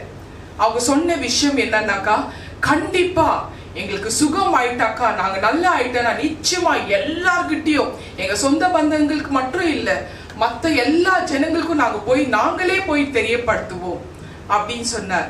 அப்புறம் ஹோலி வாட்டர் கொடுக்க வச்சார். 1 யோவான் 5:8 படி அவரே தொட்டு அந்த ஹோலி வாட்டர் கொடுக்குறாரு. எண்ணி 4 நாள்ல கால் புதுசா மாறிடுது. சாக்ஸ் போட முடியுது, ஷூ போட முடியுது, கேன்வஸ் ஷூ போட முடியுது, சேஃப்டி ஷூ போட முடியுது. நல்ல அழகா நல்ல கால் நல்ல அருமையா ஆயிடுச்சு. நாட்கள் போனது கடந்து போயிட்டு இருக்கு. சில வீக்ஸுக்கு அப்புறம் ஆயத்தமாகிறோம். யாரெல்லாம் சொந்த ரட்சகராக ஏற்றுக்கொள்ள போறீங்கன்றது ஒரு குறித்து ஒரு குரூப், ஒரு கூட்டம் சேர ஆரம்பிக்குது.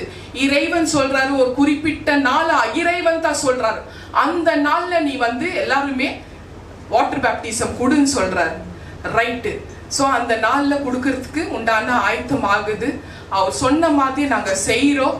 அவருக்கும் அழைப்பு அனுப்புறோம், அந்த குடும்பத்துக்கும் அழைப்பு அனுப்புறோம். அப்போ அங்கிருந்து எங்களுக்கு மெசேஜ் வந்தது வர முடியலன்றதுக்காக. சரி உங்களுக்கு நாங்க எல்லாமே நான் என்னோட வேலையை நான் கரெக்டாக தான் பண்ணிட்டு இருக்கிறேன், எல்லாம் நடக்குது. அப்போ ஏன் இந்த மாதிரி வரலன்னு சொல்லிட்டு அவங்கள போய் கேட்க, அவங்க சொந்த ஜனங்களே போய் ஒரு பாய் போய் கேட்கிறாரு என்ன நடந்துச்சு, ஏன் வரலன்னு. விஷனோட இப்ப காமிக்கிறாருங்க ஆண்டவர், விஷனோட காமிக்கிறார். எந்த 2 காலை புது காலா மாத்தினாரோ அந்த 2 கால் மேல காலை போட்டு இப்படி ஆட்டின்னு, நான் வரணும்னா நான் கொஞ்சம் யோசிக்கணும், என் உள்ளத்தை கொடுக்கணும்னா, நான் அவரோட சொந்த ரட்சகராக ஏற்றுக்கொள்ளனா எனக்கு டைம் கொடுக்கணும், டைம் வேணும், உடனே நான் முடிவெடுக்க முடியாது, நான் யோசிக்கணும் அப்படின்னு தெரியப்படுத்தினார். இந்த விஷயம் ஏற்கனவே எனக்கு தெரிய வந்துடுச்சு. அதனால எனக்கு ஒரு அதிர்ச்சியெல்லாம் ஆகவே இல்லை. ஆனா இதை கேட்ட நம்ம NJPH டீம் தான் இன்னும் அந்த அதிர்ச்சியில இருக்கிறீங்க. அதுல இருந்து வெளியில வந்துடுங்க. ஆண்டவர் சொல்றாரு அந்த ஸ்வபாவத்தை மாத்தத்தான் அவர் வந்தாராம், காத்துட்டு இருக்கிறாராம். ஒரு நாள் இல்ல ஒரு நாள் அந்த குடும்பம் இயேசுவை தேடி வர போகுது. தொடர்ந்து நீங்க ஜபம் பண்ணுங்கன்னு சொல்லி இருக்கிறார். நம்ம பண்ணுவோம், ஜபம் பண்ணுன்னு சொல்லி இருக்கிறார். அந்த குடும்பம் நிச்சயமா வரும். சுபாவத்தை நான் மாத்துவேன் உங்களோட ஜபத்து மூலமா. அப்ப நம்ம ஜபம் எப்படி இருக்கணும்? அந்த குடும்பத்தை விட முடியாது இல்லையா? யோசிக்கிட்டோம், கூடிய சீக்கிரம் வந்துடுவார். அதுதான் நம்மளோட நம்பிக்கை. அந்த சுபாவத்தை மாத்தத்தான் இயேசு. ஆமென். இப்ப இயேசு எதற்காக வந்தாரு? சுபாவத்தை மாத்த வந்தார். ஹல்லேலூயா, ஹல்லேலூயா. கர்த்தரின் பரிசுத்த நாமத்துக்கு ஸ்தோத்திரம். ஒவ்வொரு விஷயமும் இறைவன் என்ன சொல்றாரோ அதுதான் நான் தெரியப்படுத்துவேன். அதை மாத்தத்தான், அந்த சுபாவத்தை மாத்தத்தான் இயேசு வந்தாரா. 1 கொரிந்தியன் 5ஆம் அதிகாரத்துல 17ஆம் வசனத்தின்படி ஒருவன் கிறிஸ்துக்குள் இருந்தா மட்டும்தான் அவன் புது சிருஷ்டியாக மாற முடியும். எல்லாரும் மாற முடியாது. சும்மா ஆண்டவர்கிட்ட பெனிஃபிட் மட்டும் வாங்கிட்டு நான் கிறிஸ்துவ ஏத்துக்க மாட்டேன், எனக்கு யோசிக்க வேணும், எனக்கு நேரம் வேணும்னா வாழ்க்கை நிச்சயமா மாறாது, கண்டிப்பா மாறாது. அந்தகார இருள் அப்படியே இருக்கும். யாரெல்லாம் டெலிவரன்ஸ் ஆயிருக்கு உங்களுக்கு எல்லாருக்குமே நான் தெளிவா சொல்லி இருக்கிறேன். இறைவனை விட பெரியவர் யாராவது இருந்தாக்கா அவங்க கிட்ட போய் கையை வச்சுக்கோங்க, ஜபத்துக்கு நீங்க ஆயத்தமாயிட்டு போயிட்டு வாங்க. என்ன நடந்தது? ஒரு போதகர் வராங்க அவங்க வீட்டுல, அந்தகார இருள் வந்துடுச்சு. ஜப முடியல, அவங்களால பண்ண முடியல. அந்தகார இருள் வந்துடுங்க. இறைவன் விட யாராவது பெரியவர் இருக்கிறாரா? ஹல்லேலூயா. ஒருவன் கிறிஸ்துக்குள் இருந்தாதான் அவன் புது சிருஷ்டியாக இருக்க முடியும்.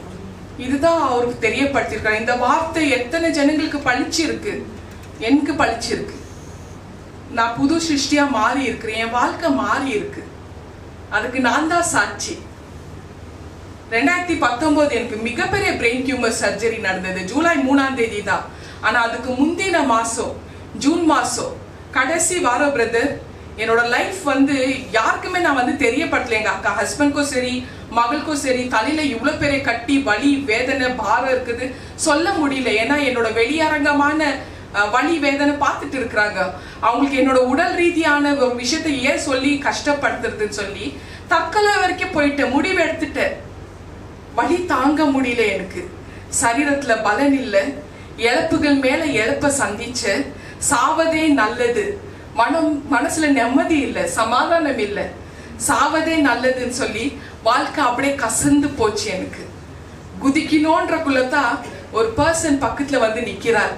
11ஆம் மாடியில இருந்து குதிக்கணும், இப்போ நிக்கிறார், பக்கத்துல நிக்கிறார். அவர் யாருன்னு தெரியல, ஆனா நிக்கிறார். காத்தா இருக்கு, ஆனா அவர் குரல் சத்தம் கேக்குது எனக்கு. பக்கத்திலே நிக்கிறார். சொல்றார், 2000 வருஷத்துக்கு முன்னாடி ஏசு உனக்காகத்தாமா வந்தார் சொல்றாருங்க. ஏசு இந்த மாதிரி ஒரு வார்த்தை வந்து என் வாழ்க்கையில, ஒரிஜினலி கேத்தலிக் நான், யாருமே எனக்கு சொல்லி கொடுத்ததே இல்லை இப்படி ஒரு விஷயத்த. அவர் சொன்னார், ஏசாயா 53:4 படி அவர் என்னுடைய பாடுகளை, நான் பட வேண்டிய துக்கத்தை, பாடுகளை அவர் பட்டாரா சொல்றாரு. அந்த குரல் என்கிட்ட பேசுது. அவர் சொல்றார், உன்னோட பாடுகள், உன்னோட துக்கங்கள் அவர் ஆல்ரெடி பட்டாச்சு, அவர் அதுக்காக தான் வந்திருக்கிறாரு. மேத்யூ 8:17 அவர் உன்னுடைய பலகீனங்களை ஏற்றுக்கொண்டு உன்னுடைய நோய்களை சுமந்தார். அவர் சுமந்து இருக்கிறது காமிக்கிறார். அப்படியே சிலுவையில அப்படியே தொங்கி, சிலுவையை தூக்கின்னு சுமக்கிறது அப்படி காமிக்கிறார். அந்த உடம்புல அவ்வளோ காயங்கள். அவரோட தழும்புனால நம்ம குணமாகணும்னு சொல்றோம் இல்லையா, அந்த தழும்பை நான் பார்த்தேன்.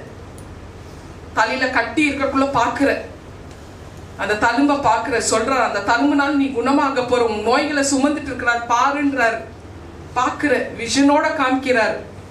கலாத்தியர் 3:13 படி உன்னுடைய சாபங்களை சுமந்து சிலுவையில தொங்கி சாபமாயிருக்கிறார் பாருன்னு காமிக்கிறார். சிலுவையில தொங்குற கல்வாரி சிலுவை நாதனை பாக்குற, அந்த காட்சியை பாக்குற. முள்முடி தலையில போட்டிருக்கிறார். இதெல்லாம் எப்போ நடந்தது? அவர் தூய்மை உள்ளவராக இருந்து, பரிசுத்தவானாக இருந்து, நீதிமானாக இருக்கிறக்குள்ளதான் இந்த விஷயமெல்லாம் நடக்குது அவரோட சரீரத்துல. யாருக்காக? உனக்காக என்ன அட்ரஸ் பண்ணி அந்த குரல் பேச ஆரம்பிக்குது. என்னோட மன கண்கள்ல அவர் தொங்குறது பாக்குற, கல்வாரி சிலுவையில அவர் தொங்கிட்டு இருக்கிறத பாக்குற. 1 கொரிந்தியர் 1:23 என் கண்கள்ல எதிர இயேசு சிலுவையில தொங்குவதை கண்டு நான் அப்படியே ஆச்சரியப்பட்டேன். என்னோட மரணத்தை அவர் ருசி பார்த்து இருக்கிறாருன்னு சொல்றாருங்க. அவர் அப்படியே வந்து அந்த கடைசி துளி ரத்தம் என்னோட உள்ளான இருதயத்துல அவர் வந்து அது அப்படியே விழுந்தது. அப்படியே என்னோட உள்ளான இருதயம் வந்து அப்படியே ஃப்ரெஷ் ஆச்சு, ரிஃப்ரெஷ்மெண்ட் ஆச்சு, உயிர் வந்துச்சு, எனக்கு தெய்வீக பலன் வர ஆரம்பிச்சிச்சு. என்னோட மரணத்தை அவர் ருசி பார்க்கிற நேரத்துல அவரோட உயிர் பிரியுது. ஹெப்ரூஸ் 2:9 உயிர் பிரியுது. அதையும் பார்க்கிறேன் நான். அதுக்கப்புறம் தான் வந்து திரும்பி ரிட்டர்ன் வந்துட்டேன். நீ வாழணும், நீ வாழணும், உன் ஆத்மாவை மீட்க வந்திருக்கிற, உன்னோட சரீரத்தை நான் மீட்க வந்திருக்கிற, நீ வாழு, நீ வாழுன்னு சொல்ற அந்த நம்பிக்கையான வார்த்தை. திரும்பி ரிட்டர்ன் வர அடுத்த வாரமே சர்ஜரி ஆகுது, எல்லாம் நடக்குது. 1 மாசம் ரெஸ்ட் எடுத்துட்டு மறு மாசம் வந்துடுறேன். செப்டம்பர் 17க்கு ஞானஸ்தானம் எடுக்கிறேன். 2 நாள் படிச்ச உடனே ஹோலி ஸ்பிரிட் அப்படியே இறங்கி தரிசனம் கொடுக்கிறார். நான் தான் அவர் பேசுந்து, நான் தான் உன் மனசை மாத்துந்து, உன்னோட ஆத்மாவை சேஞ்ச் பண்ண, உன்னோட சிந்தனையை மாத்தி உன்னை என் வழிக்கு கொண்டு வரதுக்கு நான் தான் உங்ககிட்ட பேசுனேன்னு சொன்னார். வாழ்க்கை மாறிடுச்சுங்க. யாருமே எனக்கு கட்டாயப்படுத்தல, நீ வேதத்தை படி, நீ ஜபம் பண்ணு, நீ 3 மணிக்கு தான் ஏந்திக்கணும். என்னங்க யாராவது சொல்லுவாங்களா? கேட்கிற நிலைமையில நம்ம இருக்கிறோம். நமக்கு வந்து ஜாலி தானே வேணும். அதெல்லாம் எடுத்து வச்சாச்சு, ஒரு மூட்டை கட்டியாச்சு. ஹல்லேலூயா. ஜனங்களுக்கு சொல்ல ஆரம்பிச்சேன். என்ன சொல்ல சொன்னார்? சாட்சி தான் சொல்லுன்றார். சாட்சி கேட்க கேட்க நீ சொல்லிட்டா இரு, அப்படிதான் சொல்றாரு. இந்த யூடியூப்ல கூட ஒரு 100 பேர் பார்த்தா அதுல ஒருத்தர் புதுசா பார்ப்பாங்க. அந்த ஆத்மாவை என்னால சேவ் பண்ண முடியும். அதனால்தான் ஒவ்வொரு தடவை நான் பேசுறதுக்குள்ள அப்படியே விஷனோட காமிப்பார், பேசுவார். இப்ப சொல்ற விஷயங்கள் எல்லாம் காட்சியோட அவர் தொங்கிட்டு இருக்கிறத காமிச்சுட்டு தான் பேசிட்டு இருக்கிறார். ஹalleluya. ஒவ்வொரு விஷயம் பேசுறதுக்குள்ள அந்த காட்சிகள் நான் பார்ப்பேன். சிரிக்கிறார் பாருங்க, ஃபீல் பண்ணுங்க, நம்மள மீட்கத்தான் வந்திருக்கிறார். ஹalleluya. வாழ்க்கை மாறணும். இந்த நாட்டை விட்டு அடுத்த நாட்டுக்கு போனாலே நம்ம போய் என்டர்டைன்மெண்டா பேசிட்டு வந்து இல்லங்க, சாட்சி தான் சொல்லிட்டு வந்து, சாட்சி தான் சொல்லணும்னு சொல்றார். ஹalleluya. என் உள்ளான மனிதனை புது ஜீவனை கொடுத்தார், புது வாழ்க்கையை கொடுத்தார். என் வாழ்க்கை மாறியச்சு. 2 கொரிந்தியர் 5:14 படி கிறிஸ்துவின் அன்பு என்னை நெருக்கி ஏவுகிறது. ஆத்மா ஆதாயம் தான் மெயின்ன்றது எனக்கு தெரியப்படுத்திட்டார். சபரிமுத்து பிரதரோட ஆத்மா காப்பாத்துறதுனால எனக்கு என்ன லாபம் சொல்லுங்க? ஆனா காப்பாத்துன்றாரு, லாபம் இருக்கா? அங்க ஆதாயம் நடந்துட்டு இருக்கு பரலோகத்துல. எனக்கு ஓரளவுக்கு நம்ம டீம் எல்லாருக்கும் தெரியும், நம்ம வந்து நித்திய ஜீவன்றது வந்து பணம் சம்பாதிக்கிற கூட்டம் இல்லைன்னு இறைவனுக்கு நிரூபிச்சாச்சு. அது போதும் நமக்கு. நம்மளோட நோக்கம் ஆத்மாங்களை காப்பாத்துறது, இதுதான் நம்மளுக்கு வேணும். ஹalleluya. ஆத்மா மீட்பு ரொம்ப ரொம்ப அவசியம். உங்களோட சாட்சிகள் அடுத்த தலைமுறைக்கு பாடம் மட்டும் இல்ல, அந்த ஆத்மா சேவாக போகுதுன்ற ஒரு எண்ணம் நம்மளுக்கு வந்துட்டாலேயே நம்மளோட சாட்சி சொல்றதுக்குள்ள நம்ம வெக்கப்படக்கூடாதான். எவ்வளவு மகா ஐஸ்வர்யவான்க அவரு, ஏழையா வந்து தரித்திரரானாரு. அவர் நினைச்சுக்கிறதுக்கலாம் இல்லையா, உலகத்தை நான் தானே படிச்சேன், நான் ராஜா மாதிரி கால் மேல போட்டு உட்காரலாமே, ஏன் தரித்திரராய் வந்தாரு? நமக்காகத்தானே. அவர் வெக்கப்பட்டிருக்கலாம் இல்ல? அப்போ அவர் வெக்கப்பட்டிருந்தா நம்ம இல்லைங்க. ஹalleluya. சாட்சிகள் சொல்ல யாருமே வெக்கப்பட வேண்டாம். அப்படி அவர் வந்து அவரோட ரத்தம் தான் நம்மளை வந்து கழுவியது, நம்மளை மீட்டது. அவர் தம்முடைய ரத்தத்தினால கழுவினாரு, விலைக்கு வாங்கி கொண்டாரு. இந்த மீட்பை தரதா சியோனிலிருந்து தேவன் இறங்கி வரார். இதுதான் ரோமன்ஸ் 11ஆம் அதிகாரத்துல 26 சொல்லியிருக்கு. சியோனிலிருந்து மீட்பர் வரார். அவர் நம்மளை மீட்கத்தான் அவர் வந்திருக்கிறார். என்ன மீட்க வந்திருக்கிறார்? ஆத்மாவை மீட்க வந்திருக்கிறார். ஹalleluya. இயேசு என் ஆத்மாவை மீட்க வந்தார். சொல்லுங்க, ஹalleluya. சங்கீதம் 25:22 டிஸ்ப்ளே ஆகட்டும். எல்லா இக்கட்டிலிருந்து மீட்பை தரதான் அவர் வந்தார். எல்லா இக்கட்டு வெறும் வந்து ஆத்மா மட்டும் இல்லை, நம்ம ஆத்மா மீட்கிறது இல்லாம நம்ம சூழ்நிலை சுத்தி இருக்கிற இக்கட்டுனா நெருக்கம், கஷ்டங்கள், துன்பங்கள், துயரங்கள், இதிலிருந்தும் நம்மளை மீட்கிறதுக்கு அவர் வந்திருக்கிறார். எல்லா இக்கட்டிலிருந்து மீட்பை தரதான் அவர் வந்திருக்கிறார். இந்த உலகம் ஒரு இக்கட்டு நிறைந்த ஒரு உலகம். துன்பத்திலும் துயரத்திலையும் கவலையிலும் வேதனையிலும் தவிச்சிட்டு இருக்கிற உலகம். இதுக்கு மத்தியில நம்ம வாழ்ந்துட்டு இருக்கிறோம். இதுல இருந்து நம்மளுக்கு மீட்பை தரத்தான் அவர் இறங்கி வந்திருக்கிறார். ஹalleluya. ஒரு சகோதரி மதுரையில இருக்கிறாங்க. அவங்களுக்கு ஆண்டவர் அனுமதி கொடுக்கிறாரு, நீ இப்போ வந்து பேசி வீடியோ கால்ல பேசி என்ன ஏதுன்னு விசாரின்னு சொல்றார். அந்த சகோதரி பேர் வந்து கல்யாணி. மதுரையில கல்யாணி சிஸ்டர், உங்களுக்காக தான் இது. அவர் வந்து அவங்க கால் பண்ணி என்கிட்ட பேசுறாங்க. ஒரே அழுவுறாங்க, பாவம் அழுவுறாங்க. ஏமா அழுவுறன்னு கேக்குறேன் நான். என் கணவர் ஆக்சிடென்ட்ல இறந்து போயிட்டாரு. அப்படியாமான்னு ஆறுதல் படுத்துறேன். அப்புறம் அடுத்த கேள்வி நான் கேக்குறேன், இப்ப யார் கூட இருக்கிறமா, அப்பா கூட இருக்கிறியான்னு கேக்குறேன். அவங்க சொல்றாங்க, எங்க அப்பா எங்க கணவர் இறந்த ஒரு செய்தி கேட்ட உடனே அவருக்கு நெஞ்சு வலி வந்துடுச்சு. ஒரே மாசத்துல அவரும் இறந்துட்டார். அவங்க அம்மாவோ படுக்கை. அவங்களுக்கு ஒரே ஒரு தங்கச்சி, கல்யாணம் ஆயிருக்கு. அந்த ஹஸ்பண்ட் எப்போ வரவாரா, எங்கேயோ இருப்பாரா, என்னவோ செய்வாரா. இப்ப இந்த தாய், இந்த மகள், அவங்க சகோதரி 3 பேரும் ஒருத்தருக்கு ஒருத்தர் முகத்தை பார்த்து அழுது கொண்டே இருக்கிறாங்களா. இதுதான் என்னோட வாழ்க்கை, இது எப்படி நீங்க மாத்த முடியும்னு அழுகுறாங்க. எப்படி மாத்த முடியும்? நான் இறைவன் மாத்தினா தான் உண்டு. அப்ப இறைவன்கிட்ட போய் உட்கார்ற. அவர் சொல்றார், என்னை பத்தி நீ சொல்லு. இந்த மாதிரி அநேகர் இருக்கிறாங்க, அநேக சகோதரிமார்கள் இருக்கிறாங்க. அவங்களுக்கு எல்லாருக்கும் இது ரீச் ஆகட்டும், இந்த வார்த்தையை சொல்லு அப்படின்னு சொல்ல வச்சு ஏசாயா 53 2, 3, 4 வசனத்துல என்னோட தேவன் பேசினார். ஹல்லேலூயா. ஆண்டவராகிய இயேசு கிறிஸ்து பாடு அனுபவித்தவராக இருந்து துக்கம் நிறைந்தவராக இருந்தும் அவர் வந்திருக்கிறார். பாடுகளும் துக்கங்களும் இதை அனுபவித்து இந்த மாதிரி ஒரு விஷயத்த அனுபவிச்சுதான் அவர் வந்திருக்கிறாரா. பாடுகளும் துக்கங்களும் இதை வச்சு நீ வந்து பேசி அவங்களுக்கு ஆறுதல் படுத்தணும் அப்படின்னு சொல்றாரா. He was a man of sorrow. சாரோனா அவருக்கு அப்படி கஷ்டம், துக்கம். He was a man of sorrow. ஹல்லேலூயா. அவர் தாமே நம்முடைய பாடுகளை ஏற்றுக்கொண்டு நம்முடைய துக்கங்களை சுமந்தார், நம்முடைய வேதனைகளை அவர் சுமந்தார். இந்த ஒரு விஷயம் வச்சுதான் அவங்களுக்கு நான் ஆறுதல் படுத்தினேன். அவங்க ஆறுதல் அடைஞ்சாங்க. அவங்களோட ஆத்மாவை லகு ஆக்க வச்சார், லைட் ஆக வச்சார். பாரமா ஹெவியா இருக்கும். ஒரு இழப்பு நடந்த உடனே அந்த இருதயம் வந்து அப்படியே கனமாயிடும், ஹெவி ஆயிடும். அப்போ அவங்கள வந்து நல் வார்த்தைகள் பேசி அதை லைட் ஆக்கணும். அவங்கள லைட் ஆக்க ஆக்க ஆக்க அந்த பாரத்தை நான் பேசுற நபர் யாரு? இயேசு கிறிஸ்து. அவர்கிட்ட நான் சப்மிட் பண்ணிட்டே வருவேன். அவர் அந்த பாரத்தை எடுத்த பிறகு இவங்களுக்கு லைட் ஆகும்.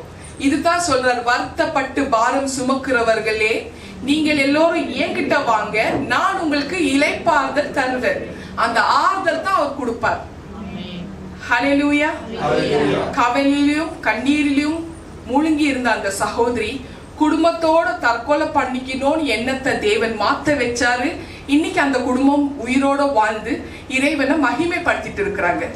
இனி வாழ போற வாழ்க்கை இறைவனுக்காக சொல்லி வாழ்ந்துட்டு இருக்கிறாங்க. இந்த மாதிரி நிறைய குடும்பங்கள் இருக்குங்க. அவங்களுக்கு எல்லாருக்குமே இந்த செய்தி. ஹல்லேலூயா. கர்த்தரின் பரிசுத்த நாமத்துக்கு ஸ்தோத்திரம். நம்பிக்கையான வார்த்தை, ஆறுதலான ஒரு வார்த்தை தான் நமக்கு இப்ப ரொம்ப ரொம்ப அவசியமா இருக்கு. அந்த மாதிரி வார்த்தை வந்து ரொம்ப வெரி ரேர், கிடைக்கிறது இல்லை. நித்திய ஜீவன் என்றது வந்து எண்ட் டைம் மினிஸ்ட்ரி, சத்தியத்தை தெரியப்படுத்துறது தான். அது கடினமாகவும் இருக்கலாம், அது ஆக்ரோஷமாகவும் இருக்கலாம், அது அன்பாகவும் இருக்கலாம். அன்பா இருந்தா ஏத்துக்கங்க, கடினமா இருந்தா திருத்திக்கங்க. ஹல்லேலூயா. இதுல யாருக்குமே எந்த பர்சனல் பாதிப்பெல்லாம் கிடையாது. ஹல்லேலூயா. இயேசு அதுக்காக தான் வந்தார். ஹல்லேலூயா. எனக்கு வந்து ஸ்ரீலங்கால தலைப்பு கொடுத்தாங்க, ஃபேமிலி பிளெஸிங் பண்ணணும்னு. எல்லாரும் மாதிரி நான் வந்து பண்ணி இருப்பேன். எப்படி? என்னோட ஆவியில நான் இருந்திருந்தாக்கா, கர்த்தர் உங்களை ஆசீர்வதிப்பாரு, உங்களுக்கு 100 மடங்கு ஆசீர்வாய், அடுத்த வேலை சாப்பாடே இல்லை அவங்களுக்கு சொல்லிட்டு நான் ஓட்டிட்டு வந்திருக்கலாம். ஆண்டவர் சொல்றாருங்க, நீ என்னோட ஏழ்மையை பத்தி சொல், என்னோட வறுமை பத்தி சொல், பாவர்ட்டி, அதுல இருந்து பேச ஆரம்பி. எனக்கு சாப்பிட இருக்குல்ல, தூங்க இடம் இருக்குல்ல, அத்தை போய் சொல். என் வஸ்திரத்தை கிழிச்சு 4 பங்கு போட்டு தொங்க விட்டாங்க, அத்தை போய் சொல் அப்படின்னு தெரியப்படுத்தி தான் அந்த மெசேஜை கொடுக்க வச்சார். மனுஷகுமாரன் தலை சாய்க்கு கூட இடம் இல்லையா. லூக்கா 9:58, லூக்கா 8:1-3. சில பெண்கள் தான் அவர்கிட்ட இருந்து குணமான சில பெண்கள் தான் அவருக்கு உணவும் உடையெல்லாம் கொடுத்துட்டு இருந்தாங்க. இவர் சாப்பிட்டுட்டு தன்னோட சீஷர்களும் வாழ வச்சுட்டு இருந்தார். ஹல்லேலூயா. இன்றைக்கும் அவர் நம்மளை நோக்கி கூப்பிடும் போது, அவரை நம்ம நோக்கி கூப்பிட போது, இன்னைக்கு நம்ம அவரை நோக்கி நம்ம கூப்பிடுறக்குள்ளோ, ஐயோ எனக்கு மன நிம்மதி இல்லையே என்று நம்ம கூப்பிடும் பொழுது அவர் இறங்கி வரார். அவர் அதுக்காக தான் வந்திருக்கிறாரு. நம்ம கதறி கூப்பிடக்குள்ள வந்துடுறாருங்க, பக்கத்துல நிக்கிறாருங்க, கூப்பிட வந்துடுவாரு. கூப்பிட்டா ஓடி வந்துரு, ஏன்னா அவர் உயிரோட இருக்கிறார். ஹல்லேலூயா. அவர் இன்றைக்கும் உயிரோடு இருந்து நம்மளுக்கு தேவையானது அவர் செய்வார். இதுதான் நம்மளோட நம்பிக்கை. அதனால தான் நம்ம வந்திருக்கிறோம் இங்க. ஏசு ஏதாவது ஒரு விஷயம் எனக்கு என் வாழ்க்கையில செய்ய மாட்டாரா அப்படின்னு தானே நம்ம ஏங்கி வந்திருக்கிறோம். அது நம்ம வந்து அது நம்ம ரிசீவ் பண்ணிக்கினாதான் நம்மளுக்கு அது ஆசீர்வாதம். உடம்புல சோர்வு இருக்கு, பலகீனம் இருக்கு, அது எல்லாம் தெரியும் இறைவனுக்கு. அதை தெரிஞ்சுதானே நம்மளை வந்து அவர் பார்த்துட்டு இருக்கிறாரு.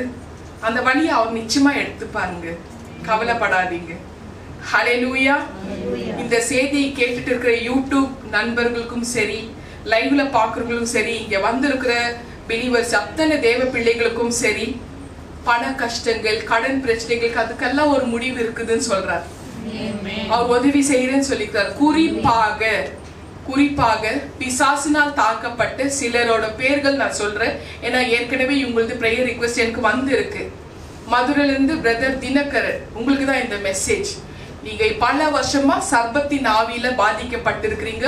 இந்த செய்தி கேட்ட உடனே அதுல இருந்து தேவன் விடுதலை கொடுக்கிறேன்னு சொல்லி இருக்கிறார். ஹல்லேலூயா. அடுத்தது பிரதர் சாம், இவர் வந்து சேலம்ல இருக்கிறார். 20 வருஷமா தலைவலி, வயிற்று வலினால பல நாள் நீங்க தூங்காம இருந்திருக்கிறீங்க. உங்களோட ரிக்வெஸ்ட் நான் வந்து உங்க கையில தலையில கை வச்சு ஜெபம் பண்ணோன்னு. ஆனா இந்த செய்தி கேட்கறக்குள்ள இறைவனோட காரம் உங்களோட தலையை தொடும், நீங்க உடனே விடுதலை ஆவீங்க. ஹல்லேலூயா. நிறைய பேர் ஸ்ரீலங்கால பில்லி சூனியம் மந்திர தந்திர தாக்குதல்ல, அசுத்தாவி தாக்குதல்ல இருந்திருக்கிறீங்க. கேட்கிற அத்தனை பேருக்கும் தேவன் விடுதலை கொடுக்க போறேன்னு சொல்லி இருக்கிறார். இந்த ஒரு செய்தி ஒரு அற்புதமான ஒரு செய்தி, அற்புதமான ஒரு நாளுன்னு தெரியப்படுத்தி இருக்கிறார். ஹல்லேலூயா. கர்த்தரின் பரிசுத்த நாமத்துக்கு ஸ்தோத்திரம். நமக்கு செத்து போன கடவுள் நம்மளுக்கு வேண்டாம் இல்லையா? ஒரு அற்புதம் செய்யாத ஒரு வல்லமையற்ற கடவுளை நம்ம ஏன் கும்பிடணும்? அதை விட ஒரு மனுஷனை கும்பிட்டுட்டு போயிட்டாலே பரவாயில்லையே. ஒரு அற்புதம் செய்யாத ஒரு கடவுளை நம்ம ஏன் கும்பிடணும்? அப்படி வந்து நான் வந்து பிரசங்க வேற பண்ணணுமா? அப்படி வீணா அந்த கடவுளை வந்து பிரசங்க வேற பண்ணி நான் உங்களுக்கு தெரியப்படுத்தணுமா? Never. I will never serve such a God. செத்து போன கடவுள் நம்மளுக்கு வேண்டவே வேண்டாங்க. 40 வருஷம் பிரதர் நான் வந்து பிரசங்க கடவுள் தான் கேட்டிருக்கிறேன். அற்புதத்தை செய்யற கடவுள் நான் பார்க்கவே இல்லை, கேட்கவும் இல்லை. அதனால தான் தற்கொலை வரைக்கும் போயிட்டேன். அப்ப நான் யோசிச்சு பாருங்க, யாருமே எனக்கு அற்புதம் செய்யற ஒரு கடவுளை சொல்லவும் இல்லை, காமிக்கவும் இல்லை. பிரசங்க கடவுள் தான் நான் கேட்டுட்டு வந்திருக்கிறேன். சர்ஜரிக்கு முன்னாடி இந்த சான்ஸ்கிரிட் எனக்கு தெரிஞ்சதுனால ரிக்வேதா, யஜுர்வேதா, சாமவேதா, அதர்வ வேதா, பகவத்கீதை, ராமாயணம், மகாபாரதம் எல்லாம் படிச்சிருக்கிறேன். எங்க பெங்களூர்ல வந்து ஒரு இது இஸ்லாம் மக்கள் இருப்பாங்க, உருது, அவங்க குரான் எல்லாம் படிப்பாங்க. இது மார்னிங் ஆனவனே தொழுகை ஆரம்பிக்கும். பழைய ஏற்பாடு பத்தி அவங்க பேசுவாங்க. அதெல்லாம் எனக்கு சுத்தமா தெரியாது. ஏன்னா ஹோலி பைபிள் தவிர வேற எதுவுமே நான் வந்து எல்லாமே படிச்சிருக்கேன், ஹோலி பைபிள் நான் தொடவே இல்லை. அப்ப அவங்களும் வந்து அதை பத்தி பேசுறாங்க. சோ கேக்குறேன். ஆனா எனக்கு வந்து இயேசு பத்தி யாருமே சொல்லல. இதுதான் விஷயம். இயேசு பத்தி எனக்கு யாருமே சொல்லல. அவர் எதற்காக வந்தாரு, எதற்காக அவர் வந்து மரித்தாருன்னு தெரியப்படுத்தல. எனக்கு ஹோலி ஸ்பிரிட் சொன்னதுனால தான் எனக்கு தெரிய வந்துச்சு அவர் எனக்காகத்தான் வந்திருக்கிறாருன்னு. அதுக்கப்புறம் எனக்கு சர்ஜரி ஆகுது. அப்புறம் போய் ஒரு விஷயங்கள்லாம் நடக்குது. அது சாட்சியில நீங்க போனீங்கன்னா உங்களுக்கு தெரிய பார்த்துக்கலாம். சுமிதா டெஸ்டிமனி நித்திய ஜீவன் கேள் பார்த்துக்கங்க. அதுல எல்லாமே டீட்டெயிலா பேசியிருப்பேன். அதுக்கப்புறமா செப்டம்பர் 14ஆம் தேதி 2019 பேப்டிசம் எடுக்கிறேன். பேப்டிசம் எடுத்த கையோட 2 நாள் தான் நான் வந்து படிக்கிறேன், வேத புக்கை படிக்கிறேன். 17ஆம் தேதி கிருபாதார வரங்கள்னால இறைவன் என்னை வந்து நிரப்புறாரு. அவரோட மொத்த வரங்கள்னால நிரப்பி வேதத்தை படிக்க ஆரம்பிக்கிறேன். நான் படிச்ச அந்த வேதாசுங்களை இப்ப சொன்ன ஒரு லிஸ்ட் அதெல்லாம் டிலீட் பண்ண ஆரம்பிக்கிறார். எல்லாம் டிலீட்டட். ஒன்னு ஸ்டோர் பண்றார் ஹோலி பைபிள்ல. டோட்டல் ஹோலி பைபிள தலையில வச்சுட்டாரா? பைபிள்ல படிக்கிற எந்த பக்கம் பார்த்தாலே அற்புதம், எந்த பக்கம் பார்த்தாலே அற்புதம் பார்க்க ஆரம்பிக்கிற. பார்க்க இதுல வந்து ஹோலி ஸ்பிரிட்டோட டீச்சிங்ல தான் நான் வளர்ந்துட்டு இருக்கிறேன். நான் ஆரம்பத்துல சொன்னேன் இல்லையா, இந்த ஹோலி பைபிள்ல ஒரு பக்கம் மட்டும் ரொம்ப ரொம்ப ஹைலைட்டடான விஷயம், என் வாழ்க்கை மாறின ஒரு விஷயம். அது உங்களுக்கு தெரியப்படுத்துற, உங்க வாழ்க்கை மாறட்டும். ஹல்லேலூயா. அந்த விஷயத்தை தான் இன்னைக்கு நான் பேச போறேன். ஹல்லேலூயா. இந்த விஷயத்தை ஹோலி ஸ்பிரிட் விஷனோட எனக்கு பேசுறாருங்க. ஏசப்பா பத்தி பேசுறார். எந்த பக்கம் பார்த்தாலே அப்படி ஒரு அற்புதம். நான் படிக்க இதுல ஹைலைட்டான ஒரு விஷயத்த எனக்கு ஹைலைட்டாக தரிசனத்தோட, குரலோட, சத்தத்தோட ஒரு படம் பார்க்குற மாதிரி எனக்கு காமிக்கிறாரு, கத்து கொடுக்கிறார். லூக்கா 22ஆம் அதிகாரத்துல 28ஆம் வசனம். இந்த வசனத்தின்படி எனக்கு நேரிட்ட சோதனைகள் அநேகம். மிக மிக கடுமையான ஒரே ஒரு சோதனை இதுல இருக்கு. அதுதான் கெத்செமனே தோட்டத்துல நடந்த ஒரு விஷயம். இந்த ஒரு விஷயம் தான் என் வாழ்க்கையை மாறிடுச்சு. எதுக்காக இயேசு வந்தார் என்ற ஒரு ஹைலைட்டான விஷயத்தை ஹோலி ஸ்பிரிட் இந்த விஷயத்துல தெரியப்படுத்தினார். ஹல்லேலூயா. இந்த கெத்செமனே தோட்டத்துல நடந்த அந்த சம்பவம் தான் மிக மிக கடினமான ஒரு சோதனையா ஏசப்பாக்கு. ஹல்லேலூயா. இந்த உலகத்துல அவர் எதற்காக இறங்கி வந்தாருன்றது இந்த ஒரு விஷயத்துல தான் அவர் ஹைலைட்டாக என்கிட்ட பேசினார். ஹல்லேலூயா. யோவான் 4 அதிகாரத்துல 34 வசனத்தை நம்ம வாசிப்போம். யோவான் 4:34 டிஸ்பிளே ஆகட்டும். 5:30 நம்ம வாசிப்போம். 6:38 நோட் பண்ணிக்கங்க. யோவான் 4:34 டிஸ்பிளே ஆகட்டும். 5:30 வாசிப்போம். 6:38 நோட் பண்ணிக்கங்க. அவர் எதற்காக வந்தாருன்றது இதுல ஹைலைட்டாக தெரிய வரும். யோவான் 4:34 5:30 வாசிப்போம். ஹல்லேலூயா. நான் என் சுயமாய் ஒன்றும் செய்கிறதில்லை, நான் கேட்கிறபடியே நியாயம் தீர்க்கிறேன். எனக்கு சித்தமானதை நான் தேடாமல் என்னை அனுப்பின பிதாவுக்கு சித்தமானதையே நான் தேடுகிறபடியால் என் தீர்ப்பு நீதியா இருக்கிறது. ஆமென். இப்ப இவரு யார் அனுப்புனாங்க? இந்த வாசனத்துல என்ன சொல்றாரு ஏசப்பா? என்னோட சித்தமெல்லாம் எதுவும் கிடையாது. என்ன அனுப்பின பிதா ஒருத்தர் இருக்கிறாரு. அவர் என்ன நியாயம் செய்ய சொல்லி இருக்கிறார். அதுக்கு தான் வந்த. அப்படிதான் சொல்லி இருக்கு இந்த வசனத்துல.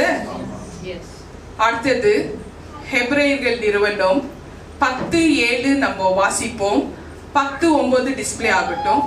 இது தாங்க ஹைலைட்டான விஷயம். இப்ப நம்ம படிச்சது யோவான் 4:34 5:30 6:38.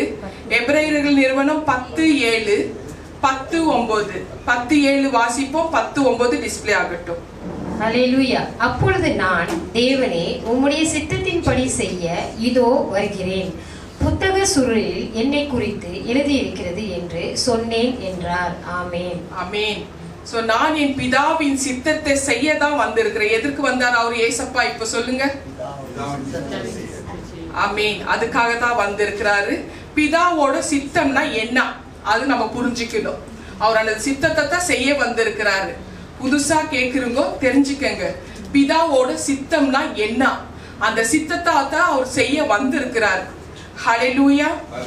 அந்த சித்தம் என்னன்னா உலக மக்கள் அனைவருக்காகவும் அவர் நெருக்கப்பட வேண்டும், மரணத்தை ருசி பார்க்க வேண்டும். அதற்காகத்தான் அவர் வந்திருக்கிறாரு. இதுதான் தேவனுடைய சித்தமாக இருக்குது. அப்ப நம்ம எல்லாருக்காகவும் அவர் வரணும், மரணத்தை ருசி பார்க்கணும், அவர் நெருக்கப்பட வேண்டும். எனக்கு நேரிட்ட சோதனைகள் அநேகம். அதுல மிக கடினமான ஒரு சோதனை கெத்செமனே தோட்டத்துல தான் நடந்திருக்கு. ஹல்லேலூயா. இப்போ விஷனுக்கு வந்துடலாம். நம்ம விஷன் பார்ப்போம். விஷன்ல லாஸ்ட் சஃபர் Thursday ஈவினிங் பந்தியில அவர் உட்கார்றார். சீஷர்களோட உட்கார்றார். 12 சீஷர்களோட உட்கார்றார். உட்கார்ந்தக்குள்ள என்ன சொல்றாரு? அப்பத்தை எடுக்கிறாரு. இது என்னோட சரீரம், பிச்சு கொடுக்கிறாரு.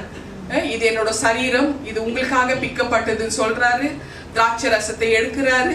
இது உங்களுக்காக சிந்தப்பட்ட என்னோட ரத்தம்னு சொல்றாரா? ஆனா அந்த 12 சீஷர்களுக்கு ஆவியானவர் எனக்கு சொல்றாரு, அவங்களுக்கு அந்த டைம்ல புரியவே இல்லையா எதுக்காக அந்த சரீரத்தை பிக்கிறேன்னு சொல்றாரு. அப்பத்தை சாப்பிடறக்குள்ள சரீரம்ன்றாரு. ரத்தத்தை திராட்சை ரசத்தை குடிக்கிறக்குள்ள ரத்தம் சொல்றாரு. அவங்களுக்கு ஒண்ணுமே புரியலையா? 12 சீஷர்களுக்கு ஒண்ணுமே புரியலையா? ஆவியானவர் சொல்றாருங்க, அதுக்கப்புறம் மரித்து 3ஆம் நாள் உயிர் தெழுந்த பிறகு சவுல பவுலாக மாத்தின பிறகு தான் பவுலுக்கு தரிசனத்தை கொடுத்து அன்னைக்கு பாஸ்டர் தெரியப்படுத்துறாரு. லாஸ்ட் சஃபர்ல அவர் எதற்காக சொன்னாரு. அப்பதான் பவுல் அடிகர் தத்ரூபமா எழுதி வைக்கிறாரு. 1 கொரிந்தியன் 11 அதிகாரத்தில் நோட் பண்ணிக்கங்க. 23 26 1 கொரிந்தியன் 11 அதிகாரத்துல 23 26 வசனம். அன்னைக்கு நடந்த சம்பவத்தை ப்ரொபெட்டாக பவுல் அடிகருக்கு தெரியப்படுத்துறாரு. இந்த விஷயத்தான் நடந்துச்சு, இதுதான் நான் வந்து தெரியப்படுத்தினேன் அவங்களுக்குன்னு. அதை வச்சு, ஏன்னா அந்த பந்தியில அவர் இல்லவே இல்லை, பவுல் அந்த இடத்துல இல்லவே இல்லை. ஆவியானவர் காமிச்சு சொன்னதுனால தான் இதை எழுதி இருக்கிறார். இதுதான் 2000 வருஷமா நம்ம ஃபாலோ பண்ணிட்டு இருக்கிறோம். ஹல்லேலூயா. இது ஒரு பேச்சுக்கு தான் சொன்னேன். ஆனா இப்போ அந்த ஈவினிங் விஷன் காமிக்கிறார். ஈவினிங் அந்த பந்தி முடிச்ச கையோட கெத்செமனே கார்டனுக்கு போறாரு, தன் சீஷர்களோட போறாரு. என்ன சொல்றார் சீஷர்களுக்கு? நான் போய் தனியா ஜெபம் பண்ணிட்டு வரேன், நீங்க எல்லாருமே சோதனைக்கு உட்படாத இருக்க ஜெபம் பண்ணுங்கள் அப்படி சொல்லிட்டு தனியா போறாருங்க. இந்த விஷயத்தான் அண்ட் அப்போ போறக்குள்ள அந்த நேரம் வந்து டார்க்கா காமிக்கிறார். டார்க்னாக்கா மிட் நைட், ராத்திரி காமிக்கிறார். நைட்டு லாஸ்ட் சஃபர் டின்னர் பந்தி முடிச்ச கையோட கெத்செமனே கார்டனுக்கு வராரு. தன் சீஷர்களுக்கு தெரியப்படுத்தி நான் போறேன், நீங்க ஜெபம் பண்ணுங்கன்னு சொல்லிட்டு போறார். தனியா போறாரு. இது டார்க் ராத்திரி, டார்க்னஸ் காமிக்கிறார். அப்போ ராத்திரி அது. அந்த டைம்ல தனியா அங்க நீல் டவுன் போட்டு ஜெபம் பண்றார். அந்த நேரம் நெருங்கம் நீல் டவுன் போட்டு ஜெபம் பண்றாரு. அந்த நேரம், அந்த டைம் நெருங்க அவருக்கு உள்ளத்துல ஒரு தடுமாற்றம், ஒரு நடுக்கம், ஒரு தத்தளிப்பு, நான் பண்ணலாமா வேண்டாவான்ற ஒரு கன்ஃபியூஷன் இயேசுக்குங்க. அந்த உள்ளத்தை அப்படியே ஹோலி ஸ்பிரிட் காமிக்கிறாருங்க. அந்த நடுக்கம், அந்த தடுமாற்றம் பலத்த சத்தத்தோட, ஹெப்ரூஸ் 5:7 படி பலத்த சத்தத்தோட மிகுந்த கண்ணீரோட கதறி அழுறாரு, தனியா அழுறாரு. இந்த நடுக்கம் இறைவனோட சித்தத்துக்கு தான் அவர் இறங்கி வந்திருக்கிறாரு, அந்த சித்தத்தை தான் செய்யணும். அந்த நேரத்துல அவருக்கு மிகுந்த வியாகுலனா அந்த ஒரு தருணம் தான் நடுக்கம் வருது, பண்ணலாமா வேண்டாவான்னு. இந்த காரியம் அதை தான் வந்து சொல்றாரு. அந்த நடுக்கத்துல தான் அவர் கதறி அழுறாரு, பலத்த சத்தத்தோட மிகுந்த கண்ணீரோட வியாகுலத்தோட அவர் வந்து கதறி அழுறாரு. லூக்கா 22ஆம் அதிகாரத்துல 40 - 44 வசனத்தை வரைக்கும் நோட் பண்ணிக்கங்க. அதுக்குள்ள நம்ம போவோம். உமக்கு சித்தமானால், இப்பதான் நீல் டவுன் போட்டு அவர் சொல்லிட்டு இருக்கிறாரு, ஆண்டவர்கிட்ட, பிதா கிட்ட சொல்றாரு, உமக்கு சித்தமானால் இந்த பாத்திரம் என்னை விட்டு நீங்கும்படியாக செய்யும். உமக்கு சித்தமானால் எல்லாவற்றையும் செய்யும் வல்லமை உமக்கு உண்டு. உமக்கு சித்தமானால் இந்த சிலுவையின் மரணத்தை எனக்கு வேண்டவே வேண்டாம். ஏசப்பா சொல்றாருங்க தேவன் கிட்ட. தேவனுடைய சித்தத்தை செய்வதில் ஏசப்பாக்கு ஒரு தடுமாற்றமா. உமக்கு சித்தமானால் இந்த பாத்திரம் என்னை விட்டு நீங்கும்படியாக செய்யுங்க, இந்த சிலுவை மரணம் எனக்கு வேண்டாம் சொல்றாருங்க. இயேசு சொல்றார், நீல் டவுன் போட்டு சொல்லிட்டு இருக்கிறார். பின் டிராப் சைலண்டா இருக்கு பரலோகம், பின் டிராப் சைலண்ட். பிதா சத்தமே கேட்கலையா. ஆவியானவர் தெரியப்படுத்துறார், எவ்வளோ பிதாக்கு ரொம்ப நேசகுமாரன், அவ்வளோ பிரியமாக ஒரு நொடி ஒரு தருணம் கூட விட்டு பிரியாம இருந்தார் பிதா ஏசப்பாவை. மேத்யூ 3 நோட் பண்ணிக்கங்க. மேத்யூ 3:16-17 வசனத்தின்படி பரிசுத்த ஆவியானவர் அவர் மீது இறங்கி வருகிறார். வானத்திலிருந்து ஒரு குரல் கேட்கப்படுகிறது, வானத்திலிருந்து ஒரு குரல் ஒலித்தது. அவர் என்ன அந்த குரல் பேசியதுனாக்கா, இவர் என்னுடைய நேசகுமாரன், இவரில் பிரியமாக இருக்கிறேன் அப்படின்னு சொன்னவர் அந்த தருணத்துல சைலண்டா இருக்கிறார், மௌனமா இருக்கிறார், பேசவே இல்லை ஏசப்பா கிட்ட. ஏன்னா பிதாவோட சித்தத்தை நிறைவேற்றுறதுல அவருக்கு ஒரு தடுமாற்றம், பேச்சுவார்த்தை நடந்துட்டு இருக்கு. Pin drop silent. தேவதூதன் அப்பதான் இறங்கி வரார், தேவதூதனை அனுப்பி விடு, இறங்கி வரார். பிதா சைலண்டா இருக்கிறாரு, இயேசு புலம்பி கத்தரி அழுதுட்டு இருக்கிறாரு, பேசிட்டு இருக்கிற பேச்சுவார்த்தை நடந்துட்டு இருக்கு. பிதா சைலண்டா இருக்கிறார். தேவதூதன் அவரை நோக்கி இறங்கி வராரு. என்ன செய்யணும்னே தேவதூதனுக்கு தெரியல. இயேசுவை பலப்படுத்த அந்த தூதன் முயற்சி தான் பண்றார். லூக்கா 22:43 அந்த தூதன் முயற்சி பண்றார் எப்படியாச்சும் இவரை பலப்படுத்தலான்னு. ஆனா முடியவே இல்லை. இயேசுவோ அங்க மிகுந்த வியாகுலத்தோட பேசிட்டு இருக்கிறார், ஜெபம் பண்ணிட்டு இருக்கிறார். யார்கிட்ட? பிதா கிட்ட. இயேசுவோட வேர்வை ரத்தத்தின் பெரும் துளிகளாக தரையில் விழுந்தது. கலங்கி அப்படியே கலங்கி அழுகுறாரு. அத்தனை பாடுகள், அத்தனை நெருக்கம். கடைசியா கிவ் அப் பண்ணிடுறாருங்க. என் சித்தம் அல்ல உம் சித்தமாக கடவுது. சரி, இதுதான் உங்களோட முடிவா அப்படின்னு சொல்லி கிவ் அப் பண்ணிட்ட பிறகு தான் அவரு எந்திக்கிறார். அதுதான் அந்த தருணம் தான் மிகுந்த வியாகுலம், மிகுந்த வேதனை. அதுக்கப்புறம் புடிச்சிட்டு போறாங்க, அவரை வாரினால் அடிக்கிறாங்க, ரத்தம் சிந்துனாரு, தலையில முள்முடி போட்டாங்க, ஈட்டில குத்துறாங்க, எல்லாம் ஆணியெல்லாம் அடிக்கிறாங்க. அதெல்லாம் வழியே இல்லையா அவருக்கு?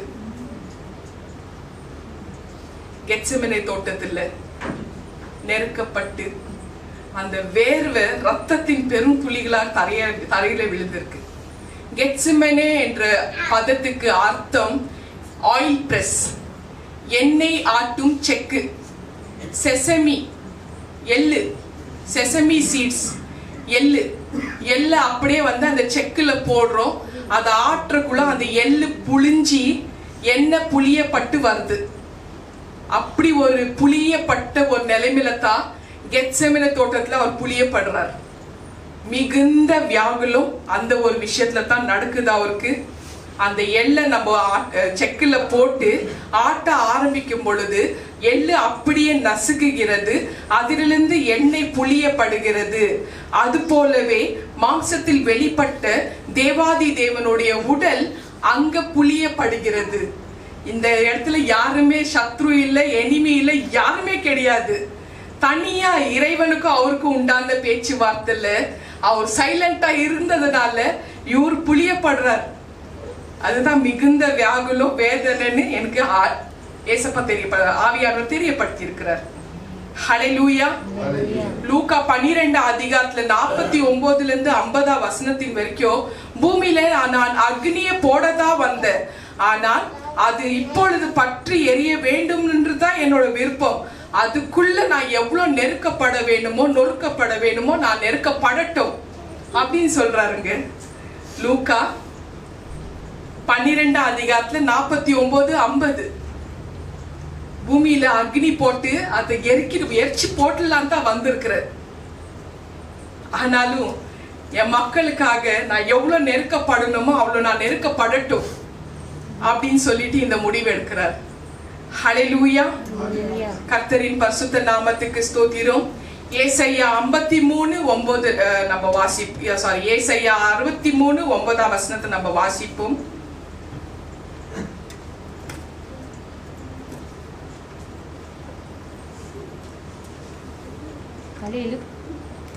ஏசாயா 63:9. ஹல்லேலூயா. அவர்களுடைய எல்லா நெருக்கத்திலும் அவர் நொறுக்கப்பட்டு அவருடைய சமூகத்தில் தூதரானவர் அவர்களை ரட்சித்தார். அவர் தமது அன்பின் நிமித்தம் தமது பரிசுத்த பரிதாபத்தின் நிமித்தமும் அவர்களை மீட்டு பூர்வ நாட்கள் எல்லாம் அவர்களை தூக்கி சுமந்து வந்தார். ஆமேன். ஆமேன். மறுபடியும் போய் வீட்டுல இந்த வசனத்தை வாசிங்க, உங்களுக்கு தெரிய வரும் அவர் எதற்காக வந்திருக்கிறாருன்னு. மக்களுடைய எல்லா நெருக்கங்களும் எனக்கு வரட்டும், நான் நெருக்கப்படட்டும் அப்படின்னு சொல்லி தவித்து இருக்கிறாருங்க. துடிச்சு இருக்கிறாரு, தவிச்சு இருக்கிறாரு. வேதனை வலிய தன் சரீரத்துல ஏற்றுக்கொண்டிருக்கிறார். இதுக்காக தான் வந்தார். நம்மளோட வலிய, நம்மளோட நெருக்கத்தை, நம்மளோட துக்கத்தை, நம்மளோட கவலைய அவர் ஏற்றுக்கொண்டிருக்கிறார். இதுக்காகத்தான் அவர் இறங்கி வந்திருக்கிறார். நம்மளை மீட்க வந்திருக்கிறார், நம்மளை ரட்சிக்க வந்திருக்கிறார், நம்மளை காப்பாற்ற வந்திருக்கிறார். ஹல்லேலூயா. Why did Jesus come? நம்மளை காப்பாற்ற வந்திருக்கிறார். ஹல்லேலூயா. கர்த்தரின் பரிசுத்த நாமத்துக்கு ஸ்தோத்திரம். எல்லா நெருக்கங்களும் ஒவ்வொருத்தருக்காக இங்க கேட்டுட்டு இருக்கிற ஒவ்வொருத்தரோட பாடுகளுக்காகவும் அவர் நெருக்கப்பட்டிருக்கிறார். ஒவ்வொருத்தரோட துக்கங்களுக்காக அவர் நெருக்கப்பட்டிருக்கிறார். நம்மளுடைய சோதனைகளை நம்ம வெற்றி பெற வேண்டும் என்றதுக்காகத்தான் நம்ம ஜெயிக்கணும்ன்றதுக்காகத்தான். நம்ம ஜெயிக்கிற பிள்ளைகள். ஹல்லேலூயா. நம்மளோட சோதனையில நம்ம ஜெயிக்கணும், அதுக்காகத்தான் அவர் இந்த பாடுகள் எல்லாம் அனுபவிச்சிருக்கிறார். அப்ப நம்ம ஜெயிக்கிற பிள்ளைகள் தானே. நம்ம ஜெயிக்கத்தான் அவர் இறங்கி வந்திருக்கிறார். ஹல்லேலூயா. எல்லா சோதனைகளை அவர் மகிழ்ச்சியாக ஏற்றுக்கொண்டார், சந்தோஷமாக ஏற்றுக்கொண்டார். அதுக்கப்புறம் அவருக்கு வந்த பாடுகள் எல்லாம் ஒண்ணுமே இல்லை. இந்த கெத்செமனே தோட்டத்துல நடந்த அந்த ஒரு விஷயம் தான் மிகுந்த வியாகுலம். புளியப்பட்டார்.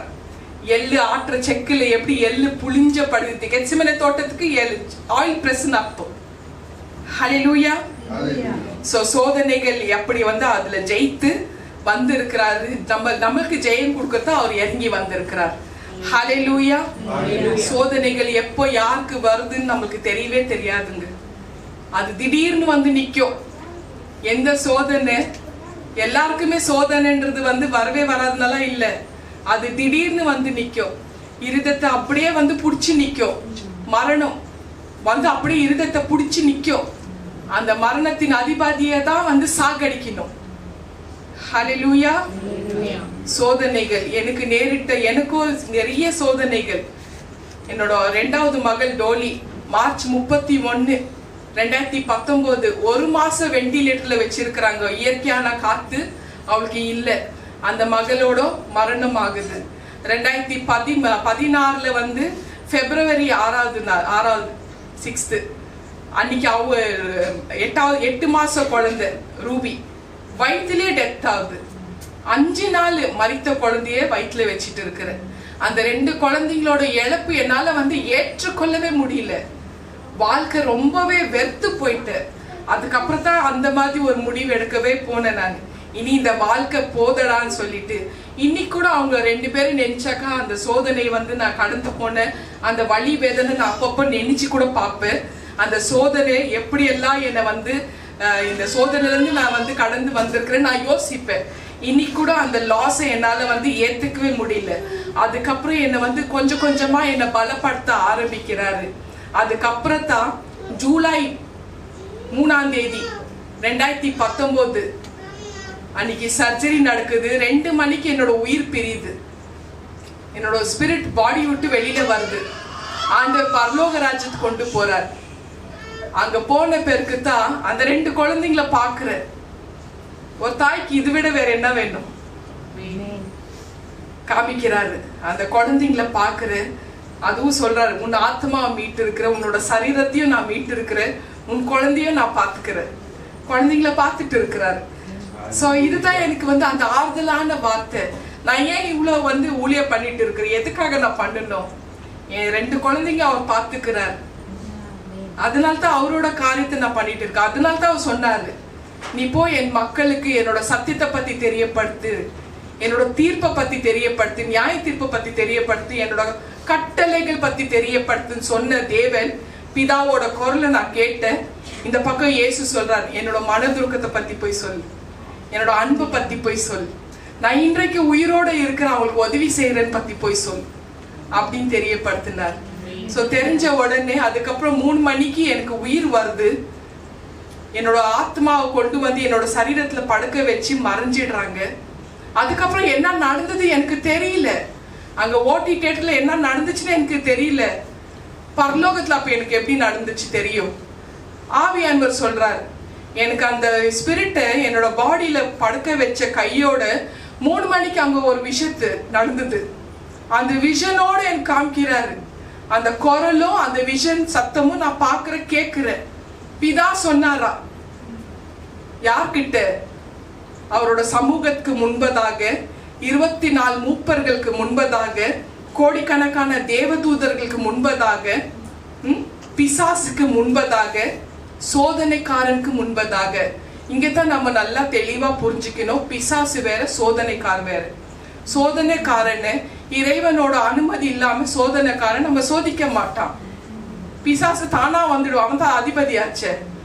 எப்ப யார் வேணுமோ அட்டாக் பண்ணுவான். ஆனா சோதனைகள், அந்த சோதனைகளை நம்ம ஜெயிக்கணும்.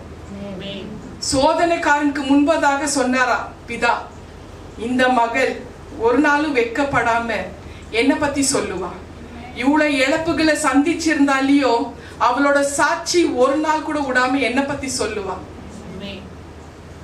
என்ன அவமானப்படுத்த மாட்டா, வெக்கப்பட விட மாட்டா.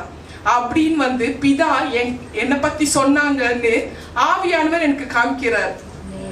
அந்த குரல் இன்ன வரைக்கும் ஒழிச்சுட்டே இருக்கு. நிறைய பேர் சொல்லுவாங்க, ஏன் போற இடத்துல எல்லாம் உன் சாட்சி சொல்ற, வேற விஷயமெல்லாம் பேசுன்னு. என்னால முடியாது. என்னைக்கு என்னோட சாட்சி நான் பேசுறது நிறுத்துறேனோ அன்னைக்கு இந்த பூமியில நான் இல்லை. அவ்வளவுதான், என் லைஃப் க்ளோஸ். ஹல்லேலூயா. கர்த்தரின் காரியத்துல சீராயிரு, கர்த்தருக்கு உண்மையா இரு, தேவ பயத்தோட இருன்னு சொல்லி எனக்கு அந்த குரல் அந்த சத்தம் கேட்டுக்கொண்டே இருக்கு. தேவனுடைய அன்பின் சத்தம். அந்த அன்பு நான் அனுபவிக்க ஆரம்பிச்சுட்டேன். என்னுடைய சொந்த பலத்தினால அல்ல, என்னோட சொந்த பலமெல்லாம் ஒண்ணுமே இல்லைங்க. நான் லாஸ்ட் டைம் லட்சுமி ராமன் வந்திருக்கிறாங்க, இன்னொரு மகள் இருக்காங்க லட்சுமி. அவங்க ஹஸ்பண்ட் பத்தி சொன்னாங்க. தலையில இந்த பக்கம் ஒரு விஷயம் இருக்கு, ரத்த பிளாக். அது மற்றதான் ஒரு சின்ன ஒரு விஷயம் பண்ணி இருக்கிறாங்க. அவரால் ஸ்டேபிளா உட்கார கூட முடியாதா, இப்படி உழுவாராம் தானம்மா அப்படியே சொன்னாங்க. இப்படி டப்பு டப்புன்னு உழுவாராம். யோசிச்சு பாருங்க, 1 கிலோக்கு மேல தலையில ஸ்கேல்ப் ஓபன் பண்ணி கட்டியெல்லாம் எடுத்த பிறகு என்னால இப்படி நின்று பேச முடியுமா? இது என்னோட சொந்த பலமா?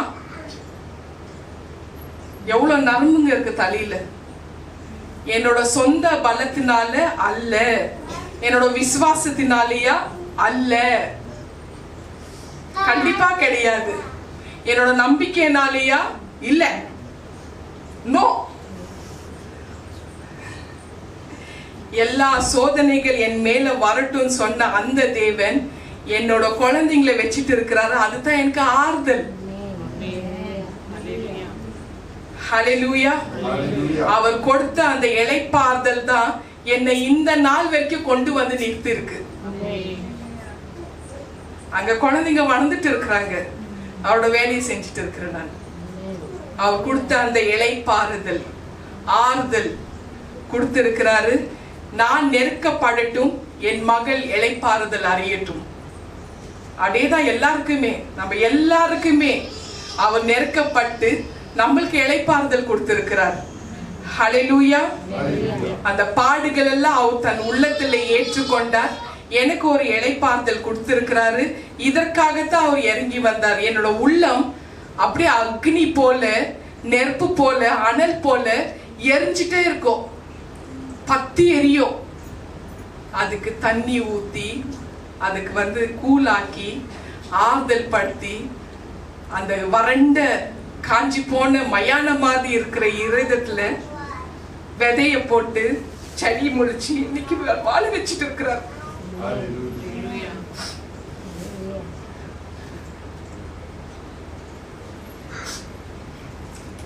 எல்லாருக்குமே ஏதோ ஒரு கடினமான ஒரு சூழ்நிலை இருக்கத்தான் செய்யும். மேத்யூ 5:4, இப்பொழுது துன்பப்படுகிறவர்கள் நீங்க பாக்கியவான்கள், நிச்சயமா ஆறுதல் அடைவீர்கள். ஹல்லேலூயா.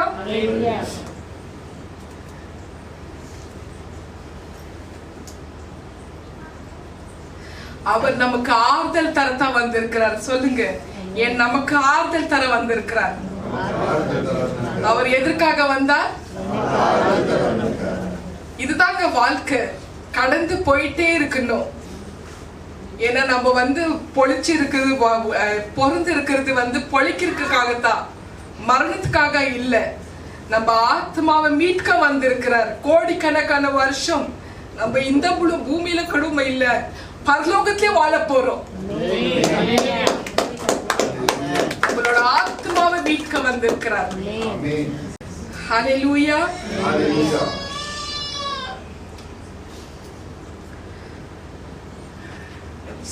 நிறைய பேரு மகளை இழந்திருக்கலாம், அல்லது மகனை இழந்திருக்கலாம், மனைவியை இழந்திருக்கலாம், அல்லது கணவனை இழந்திருக்கலாம், சகோதர சகோதரிகளை இழந்திருக்கலாம், தாய் தகப்பனை இழந்திருக்கலாம். கண்ணீரோட கலங்கி நிக்கிற ஒவ்வொரு தேவ பிள்ளைகளுக்கும் ஆண்டவர் ஆறுதல் கொடுக்கத்தான் வந்திருக்கிறார், இளைப்பாறுதல் கொடுக்கத்தான் வந்திருக்கிறார். இதற்காகத்தான் அவர் இறங்கி வந்தார். இதுதான் என் தேவன் என்னோட வாழ்க்கையை மாத்தினார். அவர் என் ஆத்மாவை மீட்க மட்டும் இல்லை, எனக்கு இளைப்பாறுதல் கொடுக்கத்தான் வந்திருக்கிறார். ஹல்லேலூயா. வேலையில சோதனையா, நோயினால படும் வேதனையா, கெட்ட பழக்க வழக்கங்களை விட முடியலையா, தவிக்கும் மக்களுக்கு அவர் உதவி செய்ய வந்திருக்கிறார். போத பழக்கத்துல அடிமைத்தனத்திலிருந்து விடுதலை தர வந்திருக்கிறார். குடி பழக்கம், பீடி, கஞ்சால இருந்து விடுதலை தர வந்திருக்கிறார். ஜூதுல இருந்து விடுதலை தர வந்திருக்கிறார். அவர் மட்டும் தான் விடுதலை கொடுக்க முடியும். அவர் இல்லாம வேற யாருமே கிடையாது நமக்கு. ஹல்லேலூயா. நம்மளை காப்பாத்த வந்திருக்கிறார். சொல்லுங்க, என்ன காப்பாத்த வந்திருக்கிறார். ஹல்லேலூயா. ஒரு புதிய வழியை நமக்காக திறந்து வைத்திருக்கிறார். அவர் இல்லாம யாருமே கிடையாது. இதுவரை இல்லாத விதத்தில் ஜெயமான பாதையில் நம்ம நடத்தத்தான் அவர் வந்திருக்கிறார். நம்ம ஜெயிக்கிற பிள்ளைகள். ஹல்லேலூயா. 1 பீட்டர் 5:7 உங்களோட எல்லா கவலைகளும் அவருக்கு கொடுங்கள், அவர் உங்களை காப்பாத்துவார். அந்த கவலைகளை அத்தனை அவர்கிட்ட சப்மிட் பண்ணுங்க. மனுஷங்களை யாருமே நம்பாதீங்க, இறைவனை நம்ம நம்புவோம். கவலைகள் அங்க கொடுங்க. வாக்குத்தத்தம் பண்ணினவர் உண்மை உள்ளவர். கவலைகள் வரட்டும், பாரங்கள் வரட்டும், சஞ்சலங்கள் வரட்டும், நஷ்டங்கள் வரட்டும், நோய்கள் வரட்டும், இழப்புகள் வரட்டும், எதிர்ப்புகள் வரட்டும், பரிகாசங்கள் வரட்டும், நிந்தைகள் வரட்டும், போராட்டங்கள் வரட்டும், சோதனைகள் வரட்டும். ஆனாலும் அவைகள் மத்தியில் இயேசு நமக்கு இளைப்பாறுதல் தரதான் வந்திருக்கிறார். ஆறுதல் தரதான் வந்திருக்கிறார். நிச்சயமா எல்லா விஷயத்துக்கும் முடிவு உண்டுங்க. அவர் மிகுந்த ஐஸ்வர்யவானாக இருந்து தம்முடைய தரித்திரத்தினால நாம் ஐஸ்வர்யவானாக மாற வேண்டும் என்றுதான் அவர் அந்த தரித்திரத்தை சந்தோஷமாக ஏற்றுக்கொண்டார். நிச்சயமாக நமக்கு எல்லா கஷ்டத்துக்கும் முடிவு உண்டு. நீதிமொழிகள் 23:18 நிச்சயமாகவே முடிவு உண்டு. சொல்லுங்க, கஷ்டத்திலிருந்து நிச்சயமாக எனக்கு முடிவு உண்டு. சொல்லுங்க,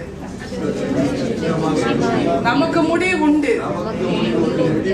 ஹல்லேலூயா. இதுக்காக தான் அவர் இறங்கி வந்தார். இயேசு எதற்காக வந்தார்? கஷ்டங்களிலிருந்து நம்மளுக்கு விடுதலை கொடுக்க வந்திருக்கிறார். நிச்சயமாக ஒரு முடிவை கொடுக்கத்தான் வந்திருக்கிறார். ஹல்லேலூயா. ஏன்னா சிலுவையில ஆணி அடிக்கப்பட்ட தேவாதி தேவனை நம்ம நம்பி வந்திருக்கிறோம். நீங்க இங்க மனுஷனை யாரும் நம்பி வரல. இப்ப சொன்னாங்க சகோதரி, எவ்வளோ தடைகள் இந்த இடத்துக்கு வரத்துக்கு. யார பார்க்க வந்தாங்க? பாக்கியம்மா பார்க்க வந்தீங்களா, இல்ல என்ன பார்க்க வந்தீங்களா, இல்ல லூயிஸ் பிரதரை பார்க்க வந்தீங்க? யார பார்க்க வந்தீங்க? இயேசுவை பார்க்க வந்தீங்க. தடைகளை நீக்கி வெற்றிகரமா உங்களை சேர்த்து வந்து இங்க உட்கார வச்சிருக்கிறாரு இல்லையா? ஹல்லேலூயா. சிலுவையில தொங்கி இருக்கிற அந்த சிலுவை நாதனை நீங்க எல்லாரும் நம்பி வந்திருக்கிறோம். அவரை தேடி வந்திருக்கிறோம். அவர் நம்மை அணைப்பார், நெருக்கத்தை நீக்குவார், இளைப்பாறுதலை தருவார், துயரத்துக்கு ஒரு முடிவை தருவார். ஆமென். கர்த்தரின் பரிசுத்த நாமத்துக்கு ஸ்தோத்திரம். எல்லாரும் நல்லா கவனிங்க. கவனி. உலகம் முழுவதையும் அண்ட சராசரங்களையும் உள்ள எல்லா கோடிக்கணக்கான மக்களுக்கும் சரி, இனி பிறக்க போற மக்களுக்கும் கோடிக்கணக்கான மக்களுக்கும் சரி, ஒவ்வொருத்தரோட திகிலையும் பயத்தையும் நடுக்கத்தையும் பாரத்தையும் பாடுகளையும் துக்கங்களையும் ஒரே ஒருத்தர் சுமப்பது என்பது எவ்வளவு கடினமான ஒரு விஷயம். ஆனா அவர் சுமக்கத்தான் வந்திருக்கிறார். ஹல்லேலூயா. இனி பயப்படலாம் வேண்டாம். அவர் சுமந்தார். அதுக்காக தான் அவர் வந்தார். நமக்கு உதவி செய்ய வந்திருக்கிறார். புத்தகத்துல ஒரு பசு நம்ம பார்க்கிறோம். அது பால் கொடுக்குமா?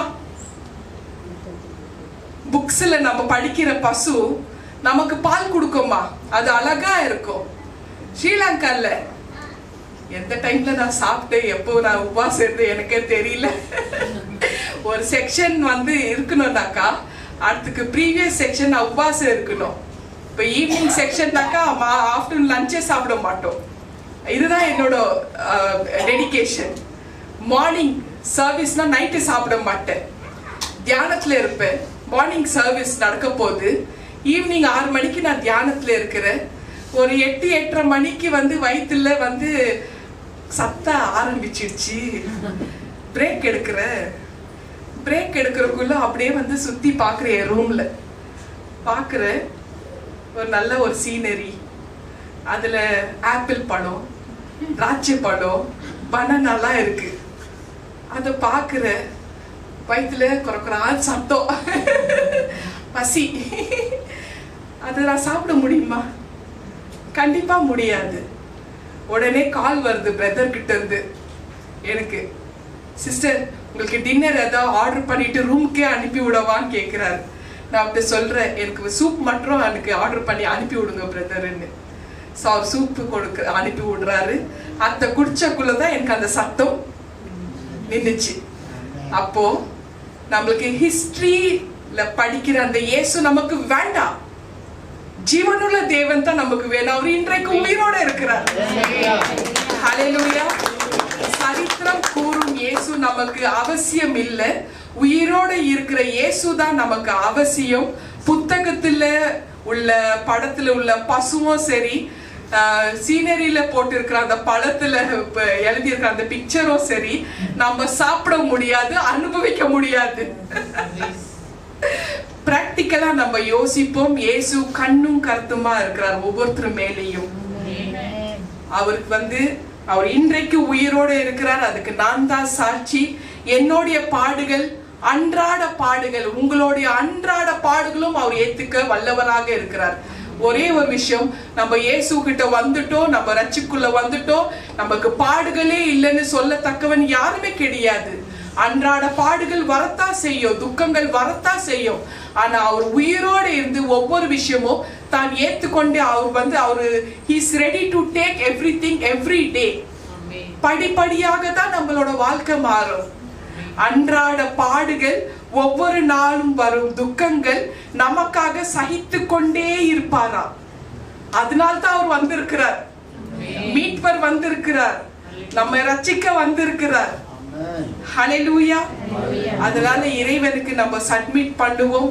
நம்ம எந்த ஒரு காரணம் இருந்தாலும் சரி, நம்மளோட ஆத்மா அவர் காப்பாத்தான் வந்திருக்கிறார். ஹல்லேலூயா. இயேசு நம்மளோட ரட்சகர், நம்மை மீட்க வந்திருக்கிறார். ஜனங்களோட பாவங்களை நீக்கி ரட்சிக்க வந்திருக்கிறார். ஆவி ஆத்மா சரீரத்தை மீட்க வந்திருக்கிறார். வாழ்க்கையை மாற்ற வந்திருக்கிறார். உதவி செய்ய வந்திருக்கிறார். எல்லா இக்கட்டிலிருந்து உதவி செய்ய வந்திருக்கிறார். நமக்கு எல்லாருக்குமே மிகப்பெரிய ஒரு விஷயம், ஒரு இளைப்பாறுதல் தர வந்திருக்கிறார். நம்ம இந்த பூமியிலும் சரி, கடந்து போகிற உலகத்திலும் சரி, நம்ம வாழ போகிறோம். நம்ம ஜெயம் கொள்ற பிள்ளைகள். ஹல்லேலூயா. கர்த்தரின் பரிசுத்த நாமத்துக்கு ஸ்தோத்திரம். எல்லாரும் ஒருத்தருக்கு ஒருத்தர் கையை பிடிச்சி சொல்லுங்க, என் ஆத்மாவை மீட்க வந்திருக்கிறார்.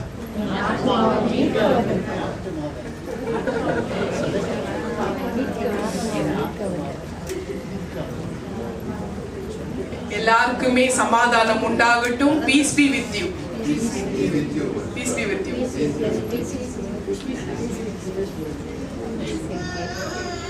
எல்லாரும் எழுந்து நின்று கர்த்தர் நமக்கு சொல்லி கொடுத்த ஜெபத்தை நம்ம சொல்லுவோம்.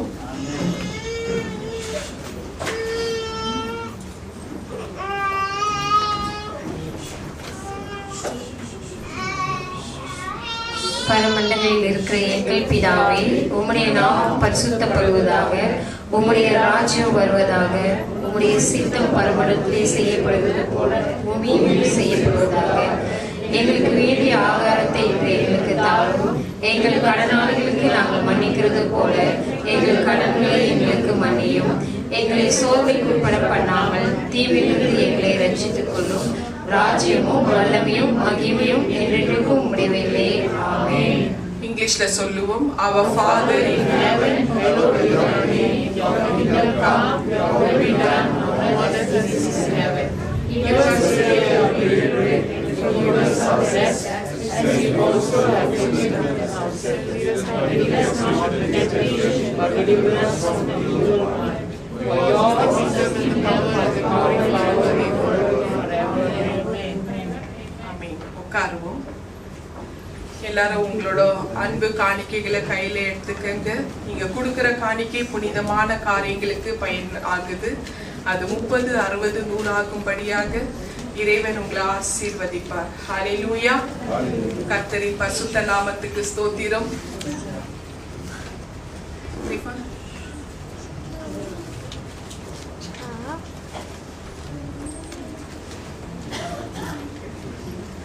விட்டு தள்ளு இந்த உலகத்தை, நோக்கி பாரு அந்த பரலோகத்தை. விட்டு தள்ளு இந்த உலகத்தை, நோக்கி பாரு அந்த பரலோகத்தை. வந்து சேரு இயேசுவின் பாதம், அவரே உமக்கு ஆசீர்வாதம். கெட்டு போகும் வழி இங்கு ஏராளம், தள்ளிவிடும் உன்னை பாதாளம். கெட்டு போகும் வழி இங்கு ஏராளம், தள்ளிவிடும் உன்னை பாதாளம். இயேசுவே உனக்கு நங்கூரம், உனக்குள் வறுமை பரிசுத்தம். இயேசுவே உனக்கு நங்கூரம், உனக்குள் வறுமை பரிசுத்தம். விட்டு தள்ளு இந்த உலகத்தை, நோக்கி பாரு அந்த பரலோகத்தை. கொண்டு வந்தார் இயேசு ரட்சித்து, அதுவே நித்திய நறுமணப்பு. கொண்டு வந்தார் இயேசு ரட்சித்து, அதுவே நித்திய நறுமணப்பு. பரலோகம் நமது குடியிருப்பு, கர்த்தர் பிறந்தார் வழி நமக்கு. பரலோகம் நமது குடியிருப்பு, கர்த்தர் பிறந்தார் வழி நமக்கு. விட்டு தள்ளு இந்த உலகத்தை, நோக்கி பாரு அந்த பரலோகத்தை. இயேசு தந்தார் மன்னிப்பு, அதுவே நித்திய நறுமணப்பு. பூமிக்கு நாமே நல்லுப்பு, கர்த்தரின் வசனம் பாதுகாப்பு. பூமிக்கு நாமே நல்லுப்பு, கர்த்தரின் வசனம் பாதுகாப்பு. விட்டு தள்ளு, விட்டு தள்ளு, விட்டு தள்ளு இந்த உலகத்தை, நோக்கி பாரு அந்த பரலோகத்தை. வந்து சேரு இயேசுவின் பாதம், அவரே உமக்கு ஆசீர்வாதம். ஹல்லேலூயா. கர்த்தரின் பரிசுத்த நாமத்துக்கு ஸ்தோத்திரம். எல்லா திருவிருந்து பந்திக்கு நம்ம ஆயத்தமாகுவோம். ஞானஸ்தானம் எடுத்துங்க, திருவிருந்துல கலந்து கொள்ளலாம். ஹல்லேலூயா. ஸ்தோத்திரம். Thank you Jesus. ஆண்டவராகிய இயேசு கிறிஸ்து தன்னை காட்டி கொடுக்கும் அந்த ராத்திரி பந்தியில் சொன்ன வார்த்தையை நினைவு கூறுவோம். இயேசு கிறிஸ்து அப்பத்தை தன் கையில் எடுத்து அதை ஸ்தோத்தரித்து அதை பிரித்து, இது உங்களுக்காக பிக்கப்பட்ட என்னுடைய சரீரம், இதை வாங்கி உண்ணுங்கள், என்னை நினைவு கூறும்படியாக இதை செய்யுங்கள். அதை நாம் செய்வோம். இது இயேசு கிறிஸ்துவின் சரீரம். ஆமென்.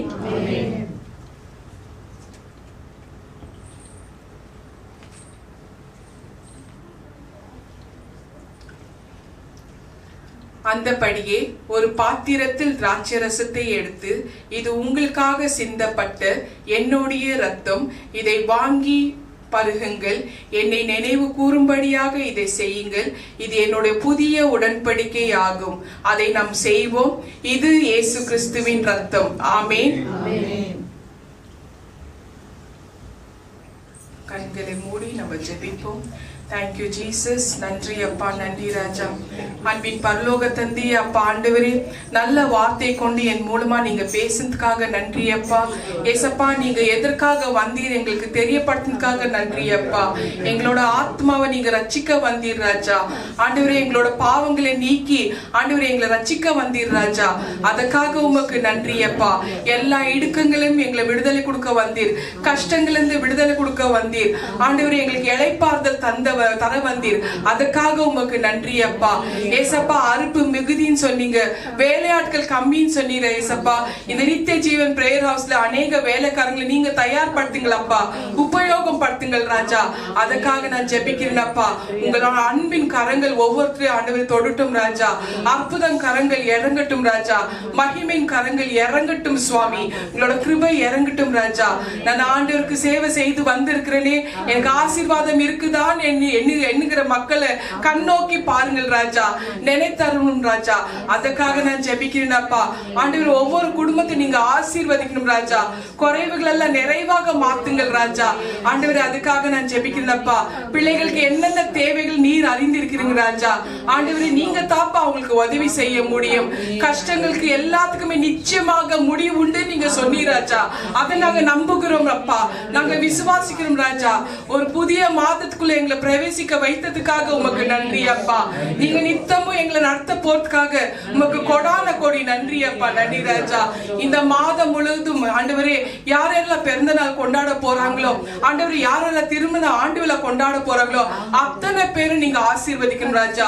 பேர் பேராக தனித்தனியாக குடும்பமாக நீங்க ஆசீர்வாதம் பண்ண போறதுக்காக உமக்கு நன்றி அப்பா. நன்றி ராஜா. என்ன நான் தாழ்த்துக்கிறேன் சுவாமி.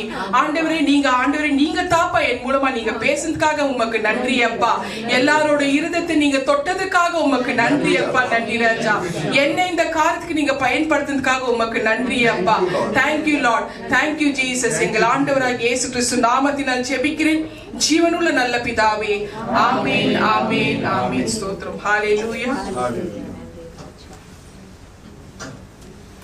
ஸ்தோத்திரம் அப்பா, நன்றி ராஜா. நன்றி சுவாமி, நன்றி சுவாமி. உமது நாமத்தை உயர்த்துகிறோம் ராஜா. உமக்கு நன்றி செலுத்துகிறோம் ராஜா. அப்பா தேவனே, நீர் எங்கள் மத்தியில் வந்தமைக்காய் உமக்கு நான் நன்றி செலுத்துகிறேன் ராஜா. நன்றி செலுத்துகிறேன் ராஜா. அப்பா தேவனே, வார்த்தையின் வழியாக நீர் எங்களோடு கூட இடைப்பட்டீர் ராஜா. அதற்காக உமக்கு நன்றி ராஜா. ஆம் சுவாமி, உங்கள் கரம் எங்கள் ஒவ்வொரு மேலும் இருந்தமைக்காய் உமக்கு நான் நன்றி செலுத்துகிறேன் ராஜா. அப்பா தேவனே, இந்த நேரத்தில் கூட மலேசியா தேசத்தை உமது கரத்தில் ஒப்புவிக்கிறேன் சுவாமி. அப்பா தேவனே, இந்நாளில் நீர் மலேசியா தேசத்தை ஆசீர்வதியும் ராஜா. நல்ல தேசத்தை நீர் எங்களுக்கு கொடுத்தமைக்காய் உமக்கு நன்றி செலுத்துகிறேன் ராஜா. நன்றி செலுத்துகிறேன் சுவாமி. அப்பா தேவனே, இந்த தேசத்தில் எப்பொழுதும் சமாதானம் நிலைநிறும்படியாக ஜெபிக்கிறேன் சுவாமி. ஆம் ராஜா. அந்த தேசத்தில் உள்ள தலைவர்கள் அனைவரையும் உமது கரத்தில் ஒப்புவிக்கிறேன் சுவாமி. ஒவ்வொரு தலைவர்களையும் நீர் ஆசீர்வதித்து அப்பா தேவனே நீதியின் பாதையில் வழிநடத்தும்படியாக ஜெபிக்கிறேன் சுவாமி. ஆம் ராஜா. அவர்கள் விட்ட கட்டளைகள் அனைத்தும் அவர்கள் நிறைவேற்றும்படியாக, மக்களுக்கு நல்ல ஒரு ஆலோசனையாக இருந்து வழி நடத்தும்படியாக ஜெபிக்கிறேன் சுவாமி. ஆம் சுவாமி. அவங்க திட்டங்கள் அனைத்தையும் மக்களுக்காக நிறைவேற்றும்படியாக ஜெபிக்கிறேன் சுவாமி. ஆம் ராஜா. அப்பா தேவனே, இந்த நேரத்தில் கூட ஸ்ரீலங்கா தேசத்தை நினைவு கூறுகிறேன் சுவாமி. அந்த தேசத்தில் அப்பா தேவனே நீர் ஒரு சமாதானத்தை கட்டளையிடும்படியாக ஜெபிக்கிறேன் சுவாமி. அந்த தேசத்தின் மக்களை தொடும்படியாக ஜெபிக்கிறேன் சுவாமி. ஆம் சுவாமி. கர்நாடகா தேசத்தில் அப்பா தேவனே பேரழிவு உண்டாகி இருக்குது சுவாமி. அந்த தேசத்தில் உள்ள பிள்ளைகள் அனைவர்களுக்கும் சமாதானத்தையும் உதவி கரத்தையும் நீட்டும்படியாக ஜெபிக்கிறேன் சுவாமி. ஆம் ராஜா. இந்த வேளையில் கூட அப்பா தேவனே நித்திய ஜீவன் பிரேயர் ஹவுஸை உமது கரத்தில் ஒப்புவிக்கிறேன் சுவாமி. எங்கள் ஒவ்வொருவரையும் பேராக நீர் ஆசீர்வதிக்கும்படியாக ஜெபிக்கிறேன் சுவாமி. அப்பா தேவனே, நாங்கள் அனைவரும் அப்பா தேவனே உமது ராஜ்யத்தை கட்டி எழுப்பும் பிள்ளைகளாக நீர் உருவாக்க வேண்டும் என்று ஜெபிக்கிறேன் சுவாமி. ஆம் ராஜா. அப்பா தேவனே, இந்த சபையில் உள்ள தேவைகள் அனைத்தும் நீர் சந்தியும் ராஜா. சந்திக்க போவதற்காக உமக்கு நன்றி செலுத்துகிறேன் ராஜா. சிஸ்டரை உமது கரத்தில் ஒப்புவிக்கிறேன். அவங்க குடும்பத்தையும் அவங்க ஊழியத்தையும் நீர் வேலையாடுத்தி நீர் பாதுகாத்துக் கொள்ளும் சுவாமி. ஒவ்வொரு ஊழியக்கார பிள்ளைகளையும் உமது கரத்தில் ஒப்புவிக்கிறேன். அவர்களையும் நீர் ஆசீர்வதித்து பாதுகாத்து வழி நடத்தும் சுவாமி. ஆம் ராஜா. யாவற்றையும் நீர் எங்களுக்காக செய்து முடிக்க போவதற்காக உமக்கு நான் நன்றி செலுத்துகிறேன் ராஜா. நன்றி சுவாமி. இவை அனைத்தும் ஒரே பேரான மகனின் நாமத்தினாலே மன்றாடுகிறேன் எங்கள் நல்ல பிதாவே. ஆமென் ஆமென் ஆமென். ஸ்தோத்திரம். ஹல்லேலூயா. கர்த்தாவே, இந்த இடத்தை விட்டு பிள்ளைகள் போகிறதுக்குள்ள ஆண்டவரே உங்களோட சமாதானம், உங்களோட சமாதானத்தை கொடுத்து அனுப்புகிறேன் ராஜா. சமாதானத்தோட போகட்டும் சுவாமி. இயேசு என்னோட ஆத்மாவை மீட்க வந்தார் என்ற ஒரு நம்பிக்கை விசுவாசத்தோட போகட்டும் சுவாமி. அதற்காக நான் ஜெபிக்கிறேன் அப்பா. Thank you Jesus. என் ஆத்மாவை கர்த்தரை ஸ்தோத்ரி, என் முழு உள்ளமையோட பரிசுத்த நாமத்தை ஸ்தோத்ரி. என் ஆத்மாவை கர்த்தரை ஸ்தோத்ரி, கர்த்தர் செய்த சகல உபகாரங்கள் மறவாதே. ஆமென், ஆமென், ஆமென். இயேசு கிறிஸ்துவின் ரத்தம் ஜெயம், இயேசு கிறிஸ்துவின் ரத்தம் ஜெயம், இயேசு கிறிஸ்துவின் கல்வாரி ரத்தம் ஜெயம். இயேசுவின் நாமத்தில் நான் ஜெபிக்கிறேன் ஜீவனுள்ள நல்ல பிதாவே. ஆமென், ஆமென், ஆமென். நம் கர்த்தராகிய இயேசு கிறிஸ்துவின் கிருபையும் பிதாவாகிய தேவனுடைய அன்பும் பரிசுத்த ஆவியானவரின் அந்யோன்ய ஐக்கியமும் நம் எல்லோரும் கூட சதா காலம் இருப்பதாக. ஆமென், ஆமென், ஆமென். துதி கன மகிமையில உமக்கே செலுத்துகிறேன். ஸ்தோத்திரம். ஹalleluya. Praise the Lord. Happy holy day. God bless you all. Jeevan prayer house நித்திய ஜீவன் ஜெப வீடு என்கிற கர்த்தருடைய ஆசீர்வாதமான வீடியோகளை கண்டு தேவ கிருபையை பெற்றுக் கொள்வீர்களாக. கர்த்தர் உங்களை ஆசீர்வதிப்பாராக. ஆமென்.